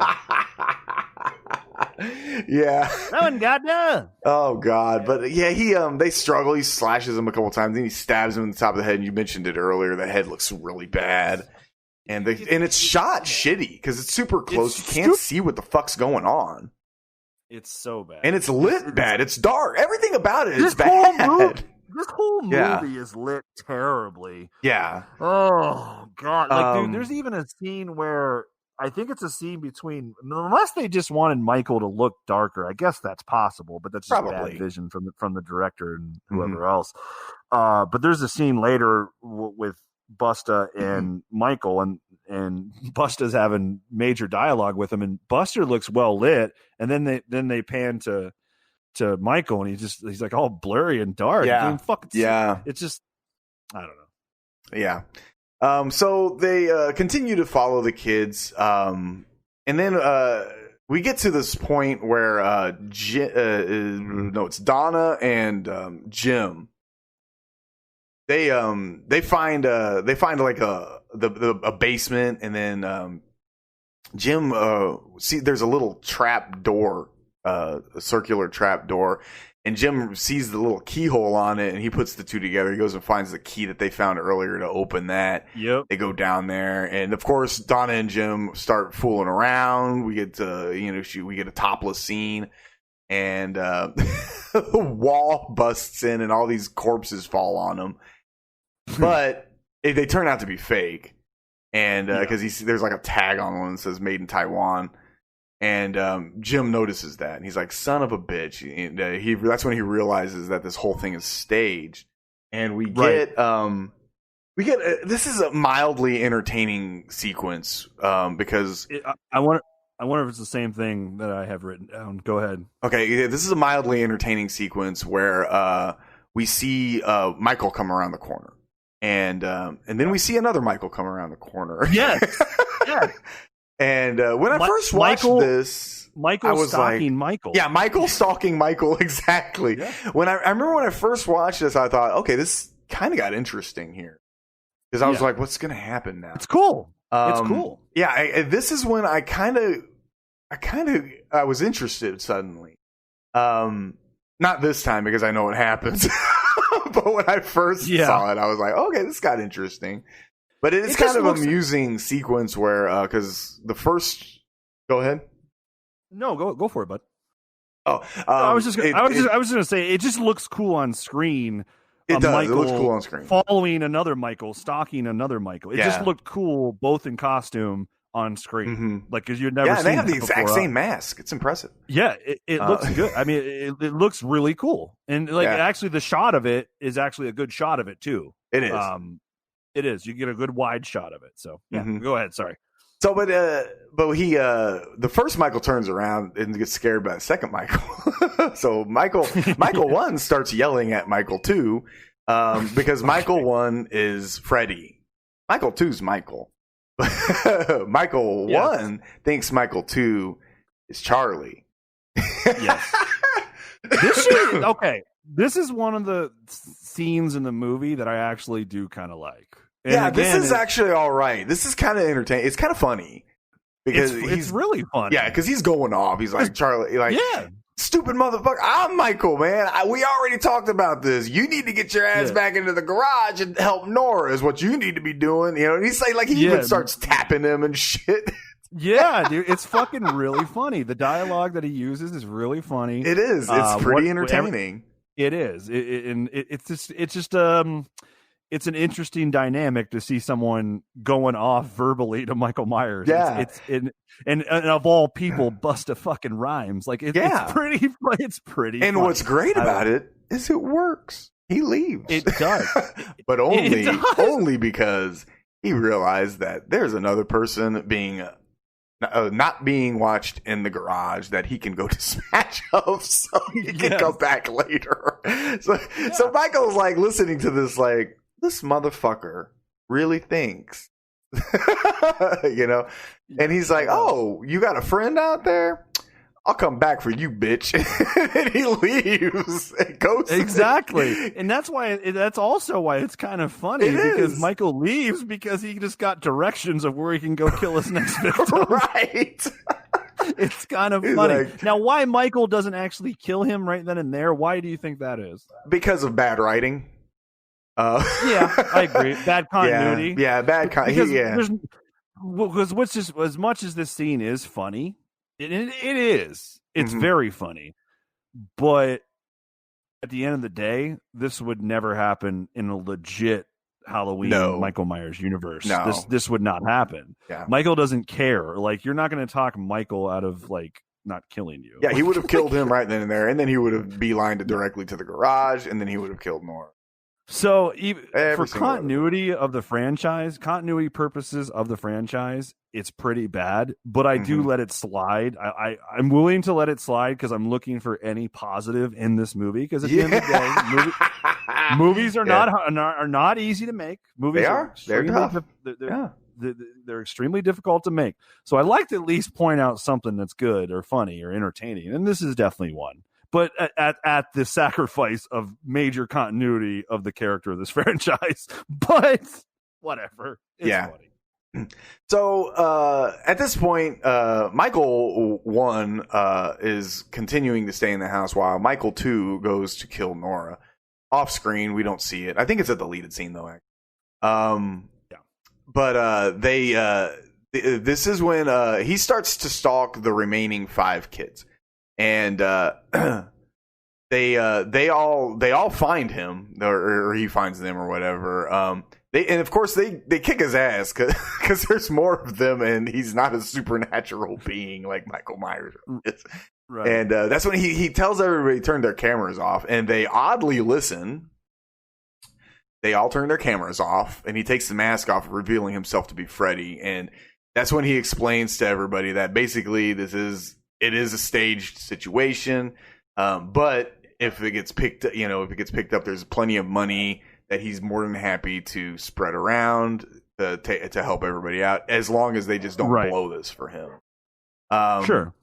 Some of them agree to stay. Like, he puts the mask back on, he goes and takes off, and then some of them are like, you know what, I could use the money, stay.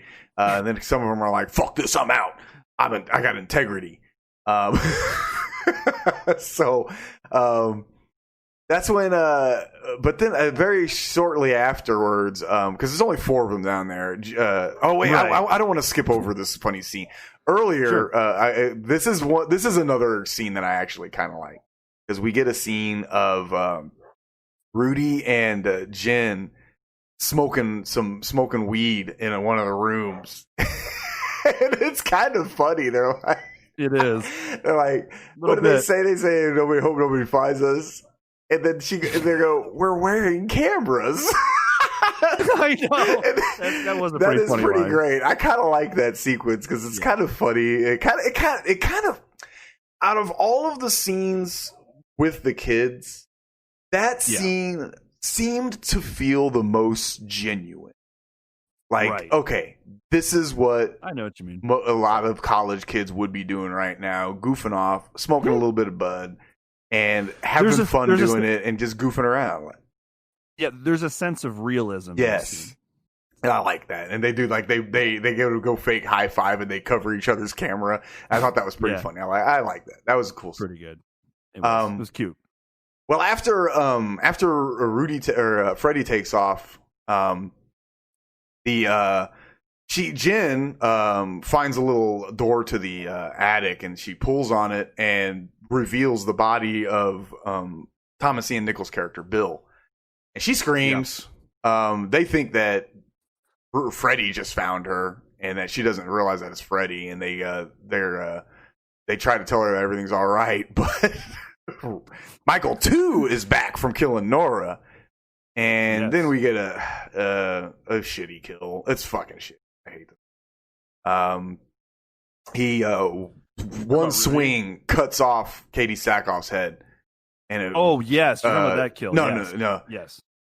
Yeah. Talking about Katie one Sackhoff's swing. head? Yeah.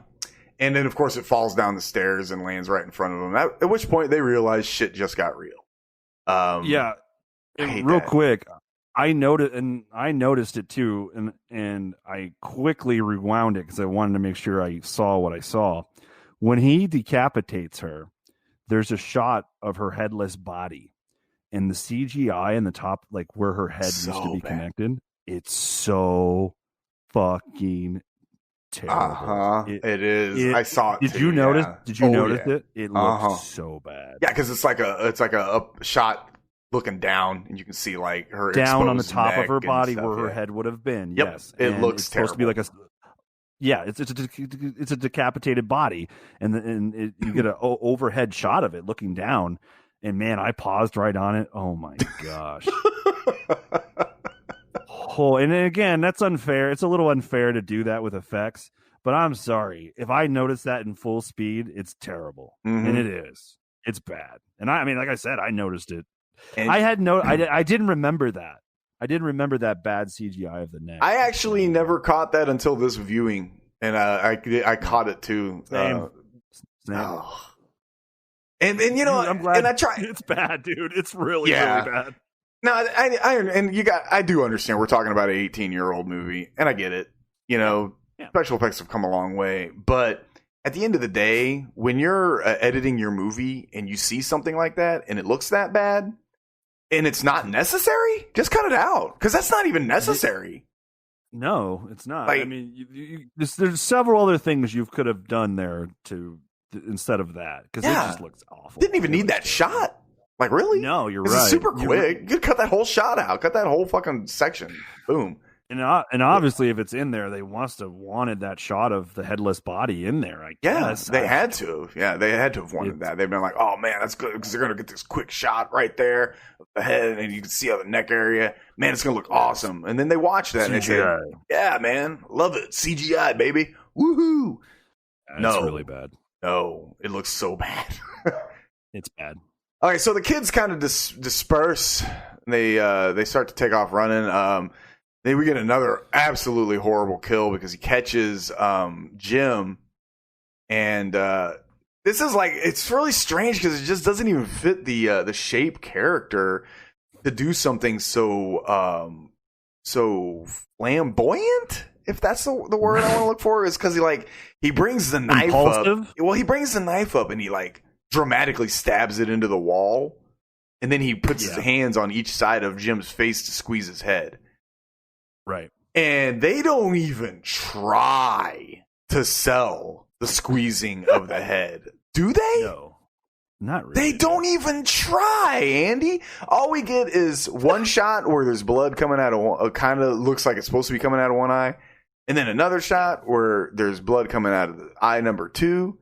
And then the final shot of him dying. And then some bad sound effects. We don't even get a fake prosthetic head to squeeze. Nope. We got a fake prosthetic head rolling down the stairs for fucking Starbuck. But we didn't get one for poor Jim Morgan here. No. And I hate it. The use of effects in this movie are extremely underwhelming. They really are. $15 million, Andy. Yeah, I mean, hey, it's across the board when it goes to effects, from the CGI visual effects to just the practical effects and the stabbings and the kills and the fake head that goes down the stairs. It looks fine. It's all right. I have no problem with that. Her head looks fine. Her fake head. Yeah, and it actually does look all right. It looks like her. It does. It does. Mm-hmm. It does. Really, that was the only thing. I'm trying to think. Well, at least during the viewing today, that I noticed that stood out. Like, okay, that was pretty good. And then really, that's it. It's not that like the practical effects are and I'm telling you, a lot of times it's not even the special effects artist. It's more of what the filmmaker, the producer and director want to do with these scenes, or what, once they get into the editing room, what's going to be left, what's going to be this, what's going to be that. Because even like Friday 5, where I said like the effects are nowhere near as good as part 4 and part 6. Well, the same exact crew worked on all 3 of those movies.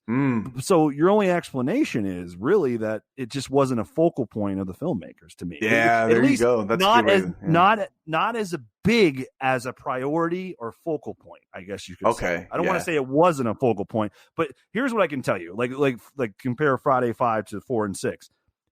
The practical effects of the kills were more of a priority, much more of a priority and focal point in part 4 and part 6 of Friday than part 5. And that's why part 5 suffer. It's not that the special effects artists suck. It's just the vision of what they wanted in that movie. Right? Yeah, there you go. And that's kind of what's going on in this movie. There's just like, I forget the gentleman, the person's name that did the special effects here, but they've done some good stuff. Some bad stuff, but they've worked a lot. They've made a big career out of it. Right. So it's like, it's not like this person's a terrible special effect. It's just, a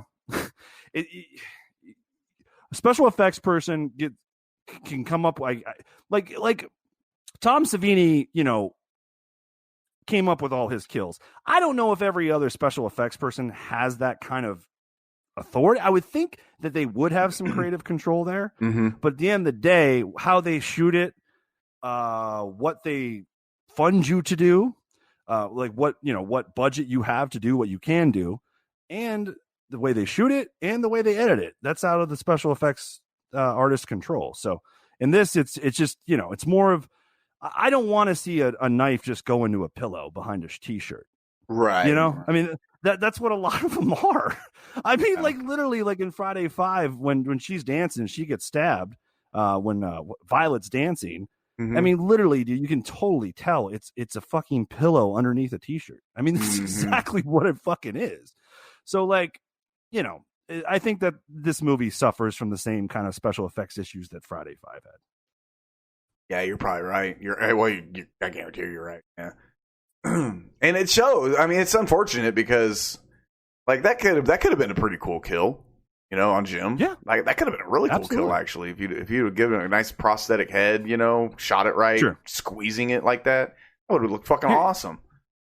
Look, man, I'm not a filmmaker. I don't pretend to be. I had a cup of coffee when it comes to being on sets and acting and all that, just a cup of coffee.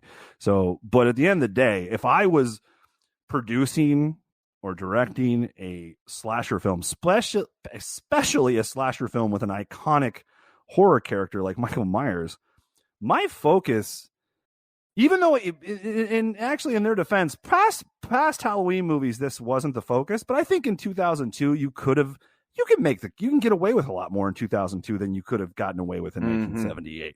Yeah, so very true. If I'm doing a slasher film, if I'm producing or directing a slasher film, and it's like I said, especially if it's an iconic character, the special effects of the kills are going to be one of my major focal points. I want that to be a home run, and at the end of the day, it's not in this. And I wasn't there. I don't know why, but it's definitely not. And again, I wasn't there. So it's like, I don't think you can really blame the special effects artists, because at the end of the day, I'm sure some special effects artists did better work on certain jobs and did lesser work, didn't do as good a work on certain jobs. But at the end of the day, it doesn't mean they suck. It's just how it turned out, I guess. Some things are out of their control. Okay. So next, Michael turns his attention towards Rudy. Rudy distracts Michael so Sarah can get away, and they have a little a knife fight in the kitchen. That doesn't end well for Rudy, unfortunately. Sure. But he gives it his best effort, that he could possibly give, and he ends up getting impaled on a door with 3 knives, I guess, and he of course he gets stuck to the door, and it looks pretty bad. Sure, right. Especially from a distance, because they do like a distance shot, a deep wide shot that you can see through one of the mounted cameras that's in the house. Like he opens the door and you can see he's like it looks like he's 6 inches away from the door. Actually, yeah, it looks pretty bad. I was like, those are the longest kitchen knives in the history of kitchen knives. But now it's just Sarah. Freddy is around here somewhere. But not Freddy Krueger. That would have made the movie a little cooler. That would have been hella cool. Buster Rhymes is around here somewhere. I will say too, the dynamic of the kids at the party helping them out. Do you like that? I thought that actually I do. Kind of cool. Yeah, this I actually do, because this is where we get to see. She starts messaging Deckard. And that's when Deckard starts messaging her back. He starts helping her. And this is kind of neat. This is kind of cool, actually. It is. It is. Because he's like, okay, he's in the hall. You go for the window, and then she goes out the window. And so he's chasing her, and Deckard's helping her get away. And it is cool. And honestly, it is. Some of the reactions from the kids at the party, it's kind of neat, because at first they're laughing, but now they're all like invested in shit, and I kind of like, cool, because you do get to see them change. I do too. And it's a interesting dynamic. It kind of works. And honestly, this final act, because we're pretty much there. We're there. This final act is the best part of the movie. It is. Do you agree? Yeah, it's the best part of the movie. Yeah, I mean that's not saying really it's not still saying shitty. much, but yeah, it's really not saying much, guys. But it is the best part of the movie. Yeah. So he says, okay, he's in his old bedroom, so now you can get in there and try to get away, and that's what she does come across Busta Rhymes' character, Freddy. He finds he's already found some of the dead kids, and he's like, we got to get the fuck out of here, like that. He's trying to help her escape, and Michael busts out, and here we go, baby. And this is what y'all see. Yeah, this is what everybody wanted to see. All the hardcore, diehard Halloween fans, since they saw the original that came out in '78, they've been waiting for this fucking moment, boy. Yeah, I know that I did. I wrote it down in my journal one time when I was 12 years old. I said, if only John Carpenter had a kung fu rapper in Halloween, that would have been the greatest movie ever made. So trick or treat, motherfucker. He says, God damn. He goes, oh God, what? I can't even remember all the bad. I did mean to actually write down. I started writing down notes. I stopped writing because I just got tired of writing. Because I was writing a lot, and I use my notepad on my phone, on my Apple Notepad. It works perfect. That's what I use. I need to just start. What I need to do is a voice to text. Just start making voice memos. God, we're getting old, man. Yeah, we're getting old. But we get he goes toe to toe with Michael here, and he does manage to with the assistance of Sarah, she wraps like a phone cord around his neck, and they kick him out the window, and it's kind of a cool, decent shot actually of him going out the window and then falling. It is snapping. It's actually not bad. One of the better shots in the movie, really. Yeah. So they're like, oh yay, hooray for a split second, and Deckard messages her and says he's still alive. They look out the window, they see that he cut the cord. Yep. And they turn around and he's right there. He stabs Busta Rhymes a couple of times.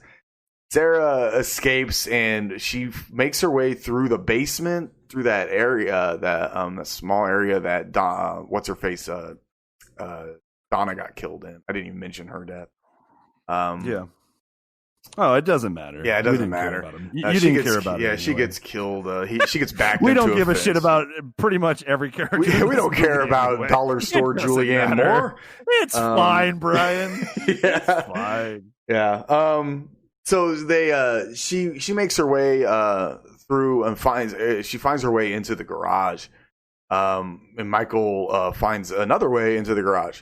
He ends up there as well, but she's hiding. He finds her due to his vast knowledge of cameras and things, because he looks at the camera screen and he sees that he's on camera, and he's just that smart. Michael, I tell you, not graduating the fucking from fucking middle school, man, He's perceptive.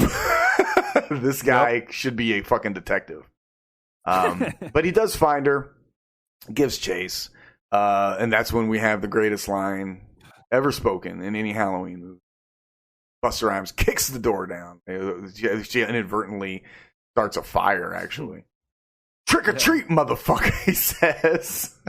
Trick or treat. God, I hate motherfucker. So much. Yeah.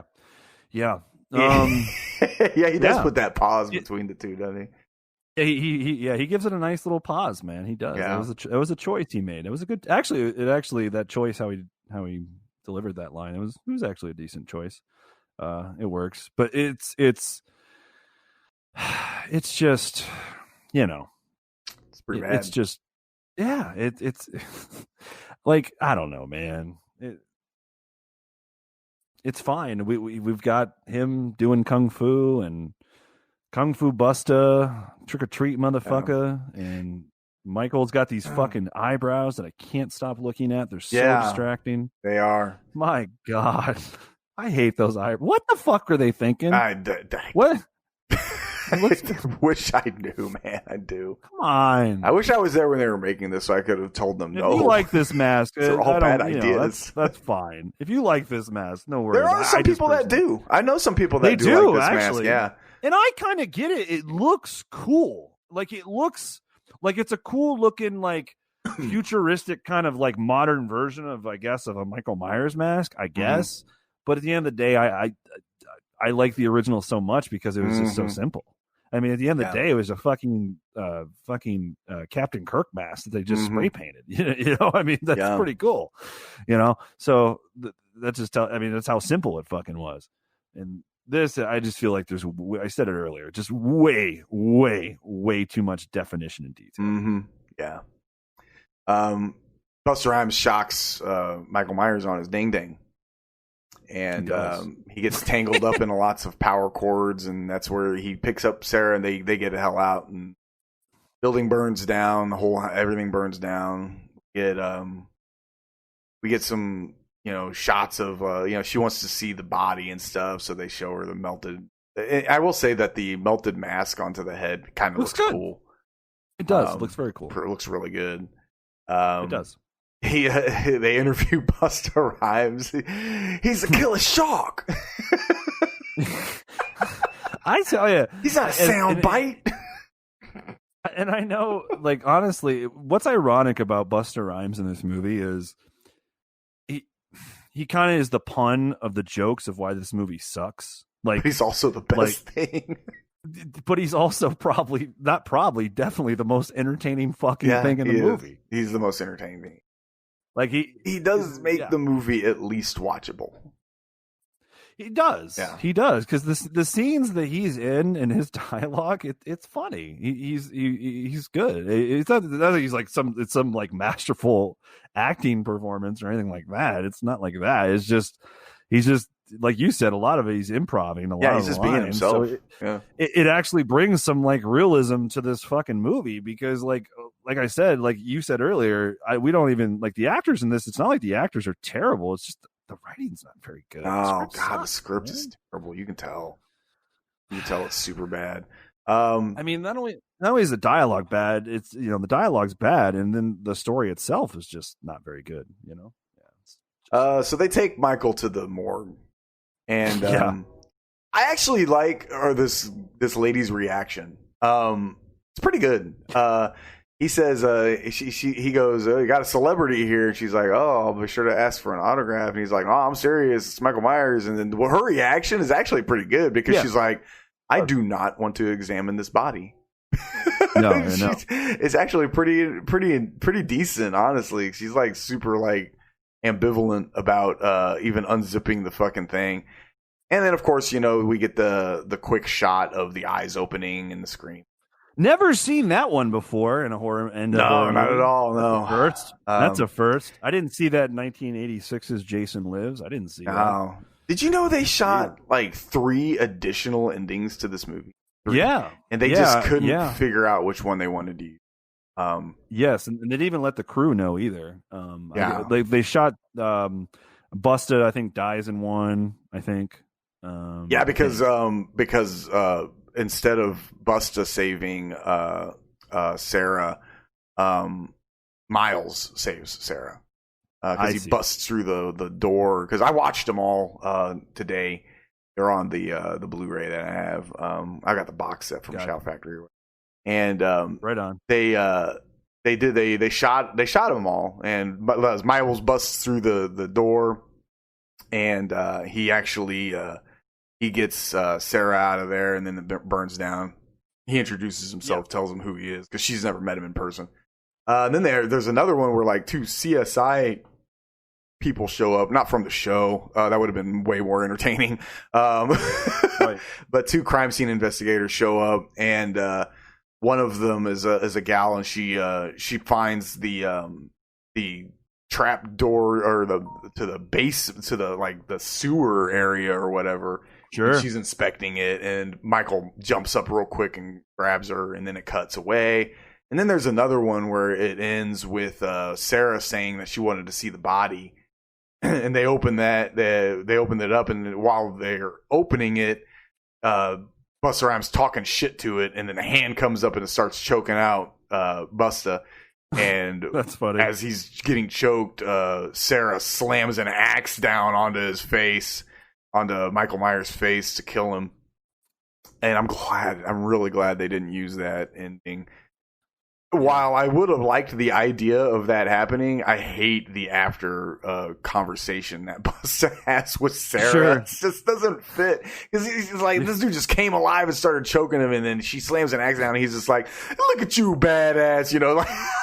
I'm like, are you kidding me? Like, you just got over that quick, bro? You're hardcore. I mean, you're glad they didn't go with that ending, and I'm disappointed they made this movie in the first place. Yeah. Go figure. I know. Go figure. Oh, I mean, my dude, gosh. At the end of the day, like, I understand that, like, Jamie Lee Curtis was on board with, like, getting killed off in this movie. She's like, just leave me the fuck alone. I'm done. Yeah, I don't blame her. Like, she was cool with it. But when she was cool with it, I'm sorry. I would have went another direction and said, and let her out of that contract. Yeah, I would have too. And just because at the end of the day, dude, it completely undermines everything that this killer stands for. This hero, this final girl, this protagonist stands for. It undermines all that, dude. Like, literally, dude. Like, this is like the greatest final girl. I think most horror fans would say that she is the best final girl or your favorite. I think most of the it's probably a tie Nancy between Thompson's her. Great. There you go. I was just going to say probably a tie, pretty close to between her and Nancy. Yeah. Sydney Prescott's great, but I think majority would agree that Laurie Strode is your favorite. She's like the main final girl. She's the OG. But to have her go out like this, my God. And then in just absolute shit of a movie, I'll tell you, I think this is probably, yeah, man, as much as bad and just weird fucking Rob Zombie's Halloween 2 is, at least that movie, God, I don't even know how to explain this. At least that number one, we've talked about this before because all of Rob's movies do look good. At least Halloween 2, Zombies H2 looks good because it looks great. That's a great looking movie. It does. Yeah. It's lit well. It just looks good. Like the openings. I remember the first time I saw Zombies H2, and you get that cold open, dude. That's that cold open is good. It's so good. That cold open is that cold open is. It's one of the, and honestly, I'll say, I think it's probably one of the better cold opens in the whole franchise. I know it's that good, it's right? That good, it's literally it looks good. It like I'm engaged. I'm like, whoa, what the fuck is like? Holy shit! It's intense. But so with all that being said, we all know that movie's ridiculous. I mean, fucking Mama Myers shows up on a goddamn unicorn for fuck's sake. I mean, that movie's bonkers. That movie is fucking out there. But honestly, I think this is even worse. I think Resurrection's even worse. That's so funny. I said the same thing. I was talking to Deshaun. I was talking to the wife. We watched it together. And I was like, when this movie was almost over, I was like, oh my God, so bad. And I did. I said the same thing. I was like, this movie's worse than Rob Zombie's Halloween 2. It is. There's just no denying it. It's the worst in the franchise. I think it's the worst in the franchise too. This has been okay. Well, let's just grade it, and then let's get the grades out of the way so we can continue to talk about it. I'm fine.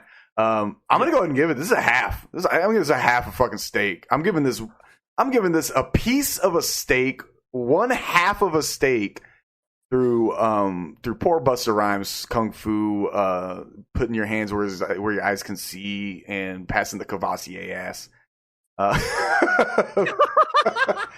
Because it's just bad. This is half. It's technically unsound. It has no right to be. It was directed by Rick Rosenthal, who made at this time the best Halloween sequel. Yeah, because before 2018, which you and I both agree is probably the best Halloween sequel. It's our favorite. Yeah, it's my favorite. Yeah. He had directed the best Halloween sequel because there's just no way. It doesn't. I don't understand how it got this bad. But you're right. You boiled it. It's bad script, bad story. It's done like honestly, like going out and getting Rosenthal to direct. That's probably a good choice. He's familiar with the franchise. Yeah. He's directed a good sequel. You got a good young. They went out and got a good young cast. Mm-hmm. How the Weinsteins looked at this script and said, "Yeah, we're going to go with this one." What? Like, and wow, what? And again, my only because here's the thing: I don't think they didn't get where they were in this business for being stupid. They may be the Harvey may be a scumbag of a human being, but they're not stupid. No, you know what I'm saying? No. So, because I mean, they're not complete idiots. So, like I said, the only thing I can think of is they like the idea of that live / kind of found footage feel, and they thought they could capitalize off that. And they could capitalize with bringing back Jamie for Lee Curtis for a little bit. I think they saw this, honestly, it's just a movie to shit out and make some money. That's all it was to them. Yeah. That's all it was. I'm going to go up a little higher than you. I'm going to give this piece of shit a 1 out of 4 stakes to the heart. Again, the actors are fine. I don't really care about any of the characters, but there are some scenes in it that are funny with Busta. Honestly, like I said, this movie gets shit on and made fun of because of Busta Rhymes shit in this movie. But at the end of the day, he's the best part of the fucking movie. He really is. He really is. Very true. I mean, it's not that it's like some like great like acting or like it's just, man, this is great cinema I'm watching. It's just entertaining. It's funny. It brings some levity to this fucking piece of shit. It brings some realism to this piece of shit. So at the end of the day, I get some points for that, and I do like some of the actors in it. that's really fucking it. 1 out of 4 stakes to the heart. Definitely Yeah. no higher than that. 1 out of 4. Yeah, it's a piece of shit. I really wish that they wouldn't. They actually, you know what?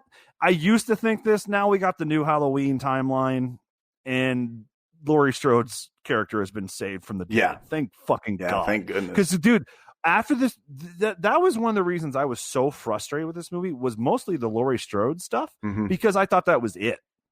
Yeah. Like, yeah. I thought we would never see her again. And which is fine. It's not that I need to see her again. It's not that. It's just that I didn't want to see her go out that way. Yeah, she went out like terribly. Like they very unceremoniously slap in the face to the character, and it almost makes you wonder if they did that intentionally, because they had such an issue getting her to even do it. Because she almost left the project at one time. she was like, she may be contractually obligated, but honestly, that doesn't mean shit in Hollywood. You can find a way out of that shit. You can. And, you're not wrong about that. So, but at the same time, you don't want to piss off powerful people at the same time. Yeah, and that's very true also. And Harvey, Harvey was a powerful person who had a lot of pull and could, fuck your career, fuck with your career. I don't think he could have fucked over Jamie Lee Curtis's career. She was so established at this point. I mean, she's the shit. Always has been. But I think, not to mention she's a professional. I'm sure she is. She's a professional worker. I mean, at the end of the day, this is their job. So with that being said, it just tells you how bad this movie really was, how bad this script really was. And just the fact that Jamie Lee was like, yeah, just kill me off and get me the fuck out of this mess. I mean, that's pretty much, that was the end agreement, essentially. Right. Was, yeah, just fucking kill me off. Well, essentially, yeah. See, this actually all, the Halloween Resurrection was already being thought of before they even fucking started shooting Halloween H2O. Yes. Because, the only reason Jamie Lee Curtis even agreed to do H2O was because she wanted them to kill off Michael Myers. But there's a clause in Mustafa Akkad had a clause that it said you cannot kill Michael Myers on screen. You can't do it. So that's why she almost left. But Kevin Williamson came up with the paramedic idea, and she said she'd come back, but she didn't want any footage hinting towards a sequel to even end up in the movie at all. And they said, okay, that's fine. Right. And that's why, we have that actual first shot in Resurrection, the first shot of Michael in the paramedic uniform, that was shot at the on the day that H2O's principal photography ended.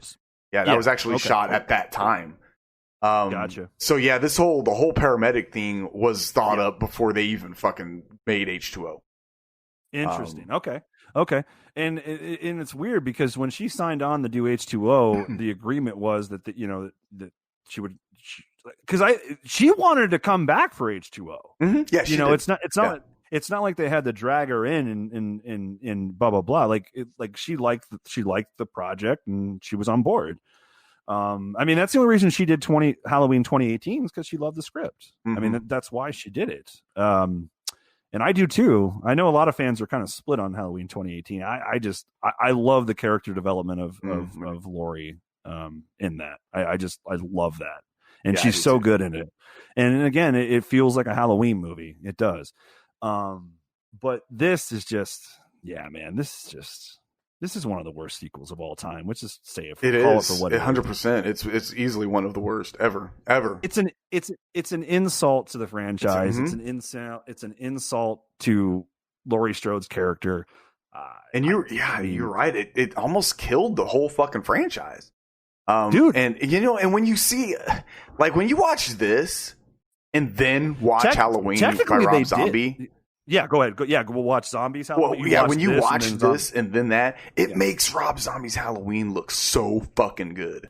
It does. Because say what we will about his two movies, they at least brought the fucking franchise back to life. You know? Because actually in reality, you just said that this might have killed the franchise. It actually did. Yeah, it did. Well, it killed this. It killed the this original franchise. Yeah. Yes, they had to completely reboot it because Resurrection just fucking ass. It did. It completely killed this whole timeline. God, it's so fucking bad. There's so many bad things in this. I'm telling you, dude. If they would have continued to go down this road, I have no doubt in my mind that they would have still kept pumping them out. And this would, I don't know, when did Dimension lose the right? I guarantee you, this movie, this movie came out in 2002, okay? I guarantee you that if they'd have kept making sequels, like quote sequels to this fucking movie, within 2 movies, Michael Myers would have been in fucking space. Yep. Probably. Probably. What? Michael Myers would have been in fucking space if they'd have kept making movies based sequels to this. Oh, God. Imagine that. Halloween, Los Angeles. Michael goes to L.A. Michael goes Hollywood. Yeah. It was totally going into Hellraiser territory. This was the start of it. And thank God thank God it oh my God. Honestly, it's all because of Malika Akkad too. Like he was just like, honestly, I know you're not the I definitely I'm not a huge diehard fan of the first Rob Zombie Halloween either, but I think it's decent. I think it's a competent film at least. It is, and he takes a different take on it a little bit. I don't like the direction that he went with all this, getting to know Michael so much, but I respect that he tried something different. It just didn't work for me. It worked for a lot of people. It just didn't work for me. But at the end of the day, I know you're not a big fan of the zombie ones, but in reality, you should be getting down on your fucking knees thanking God that Rob Zombie rebooted this franchise. I do. And when I watch this, it makes me go, God, thank God for Rob Zombie. Because if without him and like I said, Malika Akkad, thank God they didn't. They approached him about making a movie and let him reboot it because they initially wanted to make a sequel to. God. And he was like, yeah, no, I'm not making a fucking sequel to that piece of shit. This movie is worse than anything Rob Zombie ever. 100%. Without a doubt. Yeah. So, Lord Almighty. Yeah. I'm telling you, he would have ended up in space, Andy. I'm telling you, he would have ended up in space. He would end up in space. They would have done two detective stories and 2 reporter stories, just like the fucking Hellraiser. Dude, the Hellraiser sequels, it's ridiculous.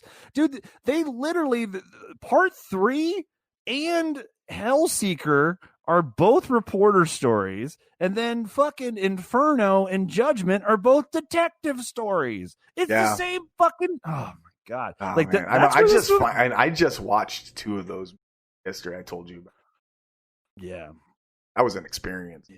You like Scott Derrickson, so you should watch Inferno. It's one of his I need first, to find actually, it. If I'm not mistaken, that might be his first feature he directed. It might be. Yeah, I need to find it. A lot of these are tough to find. It's at least one of his very first. It might even be his first full feature. Okay. It might be. I'm pretty sure it's one of his first. I know that. You like Scott Derrickson? I know you do. I do too. I love Sinister. Sinister's who know Scott Derrickson. That's the writer director of Sinister that we covered a couple months ago. It's a good movie, great movie. But yeah, dude, this is one of the worst sequels of all time. It was fun talking about it though. Yeah, it was. I had a really good time. Man, I like talking about a shitty movie every now and then. Yeah, I think we should throw at least one shit movie a month. Maybe not. That might be too much. I don't know if I can talk about 12 terrible movies a year. Yeah, I feel you. But that does wrap up sequel September though. Well, sort of. We have we're gonna drop a bonus episode. Here in a couple of days. You guys are gonna get that. So spoiler alert. We talk about sequels. Yes. And that's gonna be fun to talk about. But yeah, man, I'm really looking forward to October. We didn't go with like a theme. But it's spooky season. It's Halloween season. It's pretty themed. The month is kind of just themed itself. I think you can throw the kitchen sink into this month. Yeah. We kick that off. I dig that we are doing Texas 2, considering it's the 1-year anniversary of when we dropped our first episode, and episode 1 was the original Texas, which I absolutely adore and think it's probably the greatest horror film of all time. And you're actually not a huge fan. I like it. I'm not as in love with it as some other. Sure. I don't agree. I just agree with what you're saying. Yeah, you agree that I'm being honest. You don't like it. I agree with what you say. Yeah. But I'm looking forward to talking about Chainsaw. What the fuck did Sally do to you, asshole? Oh man. Sure, and I'm sure we'll bring some of what my minor issue that I have with Chainsaw 2 that everybody blows way out of proportion. It's funny because for some reason everybody just thinks I absolutely hate that movie. It couldn't be further from the truth. I really like it. I'm not as in love with it as you don't really like it. Stop it. No, I do. I do like it. I like the movie. I think it's a good. Yeah. I wouldn't say you really like it. I really like it. I think it's a good movie. I think it's a good movie. You know, it's funny. And I kind of feel. I feel like Texas is for you. For whatever, like it doesn't reach you. Like sometimes certain movies, just don't connect with people. Yeah, and like they do with others. It's very it's one of those things where you just gotta go, man. I just wasn't meant to connect with this movie, and I just don't get it. You know what? That's okay. Because at the end of the day, like we just did Army of Darkness last week, and I'm in the major minority. That's my favorite. Favorite film from the Evil Dead franchise, and meanwhile, Evil Dead 2 is regarded as just the greatest sequel ever, and awesome. and it is. It's great, but I don't think I connect to Evil Dead 2 like a lot of people do. Right? I feel like Evil Dead 2 might be my Texas. Yeah, it could be. You know, it's kind of like that. So it's just, sometimes you just don't. Even though I do think I like I know I like Evil Dead 2 more than you like Chainsaw, but I don't know that. I actually don't know that. I think for some reason everybody thinks I hate that movie, but it couldn't be further from the truth. I really like that movie a lot. Let's go to the tape. Go back to listen to episode 1, to guys. It, and while I was honest, I wasn't hard on it. I mean, I was honest though. I see the flaws in it. Well, they can go back and listen. They can listen to how much we have not improved, and they can listen to our shoddy audio. I keep cutting in and out here and there. It's not too bad, but you can definitely notice me cutting out. Yeah, man. I'm looking forward to October. Good talk about, and this was a perfect movie, honestly. This is why when you picked Halloween Resurrection, I'm like, dude, let's do that as the last episode of the final episode of the month. That way it takes us right into Halloween season, right into October. Yeah, absolutely. So this is a perfect springboard into spooky month, and I'm looking forward to it. Absolutely. Next episode, next full discussion we are talking about 1986's Trick or Treat. Starring, a bunch of people that you've never heard of, and Gene Simmons and Ozzy Osbourne. So that's actually it's hard to find unless you have access to YouTube. Oh yeah, that's everybody. Okay, so basically, just go to YouTube and search for Trick or Treat 1986, and literally the whole movie will come up.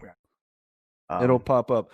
So, yeah, I'm looking forward to it. I've never seen it. Isn't it essentially, does the devil possess his guitar or something? No. I can't wait. I cannot wait for you to watch it. Why did I think that was the plot? I don't know. I love it, though. I'm going to start writing that movie after we're done recording this. Doesn't he have like a badass looking guitar in this movie? No. It's on the cover. So that guitar in the cover is not in the movie? I don't think so. Wow. The cover, the VHS cover for that is super fucking cool, and it's awesome. It barely reflects the movie. Fuck. Well, that's what they did with a lot of those back then. They did, yeah. That was popular back then. But guys, and don't forget about the giveaway. You have this is the last time, one of the last times you're going to talk to us. You'll be able to hear us one more time, but because we're dropping this on the 30th, right? Yeah. Which would be, I think we're dropping on this the is 28th. going on Monday. No, I'm talking about the bonus episode. Bonus episode is on the 30th. That's to be the last day of the month, and that's basically is that? That's a Wednesday. Is that Wednesday? Okay, so Wednesday. So Thursday, the 1st of October is the last chance to enter the giveaway. Again, go to Dead and SC podcast on Twitter. The link's in the description. Check out our Twitter. Pin tweet there. Get yourself into the giveaway if you have not yet. If you listen to this podcast, you're the ones we want in this giveaway. I don't want one of those random bots from Twitter who just fucking retweets giveaways to win. So never listen to our podcast and will never listen to our podcast. So definitely, if you listen, go fucking enter, please. I beg you. I'm on my knees. Literally, I am on my knees begging. I am. You guys think I'm kidding? I am on my knees right now begging. And don't let me win. Do not. Yeah, I'm gonna enter. Don't let Bryan. I'm telling you, I'm gonna enter. Don't let me win this shit. I'll fucking be irritated. I'll be obnoxious as hell. I'll be obnoxious on Twitter and every episode. I'll be recording it in my Dead in Santa Carla shirt, having just watched all 3 Lost Boys movies. Gotta love it. So, all right, guys. You got anything you want to add before we jump out of here, buddy? No, just the use. I know I say it every time, but I'm going to say it again because I really, really mean it. Thank you guys for all the freaking support and listens and interaction on Twitter. The Twitter's been, everyone's been interacting with us a lot on Twitter, which is good. Definitely want to see more of that. And just thank you guys for all the support. Y'all rock. Love you guys. Yep. I'm going to mirror in a second all of those things. Love you guys. With that being said, we'll catch you guys on the next episode. Trick or treat, motherfucker.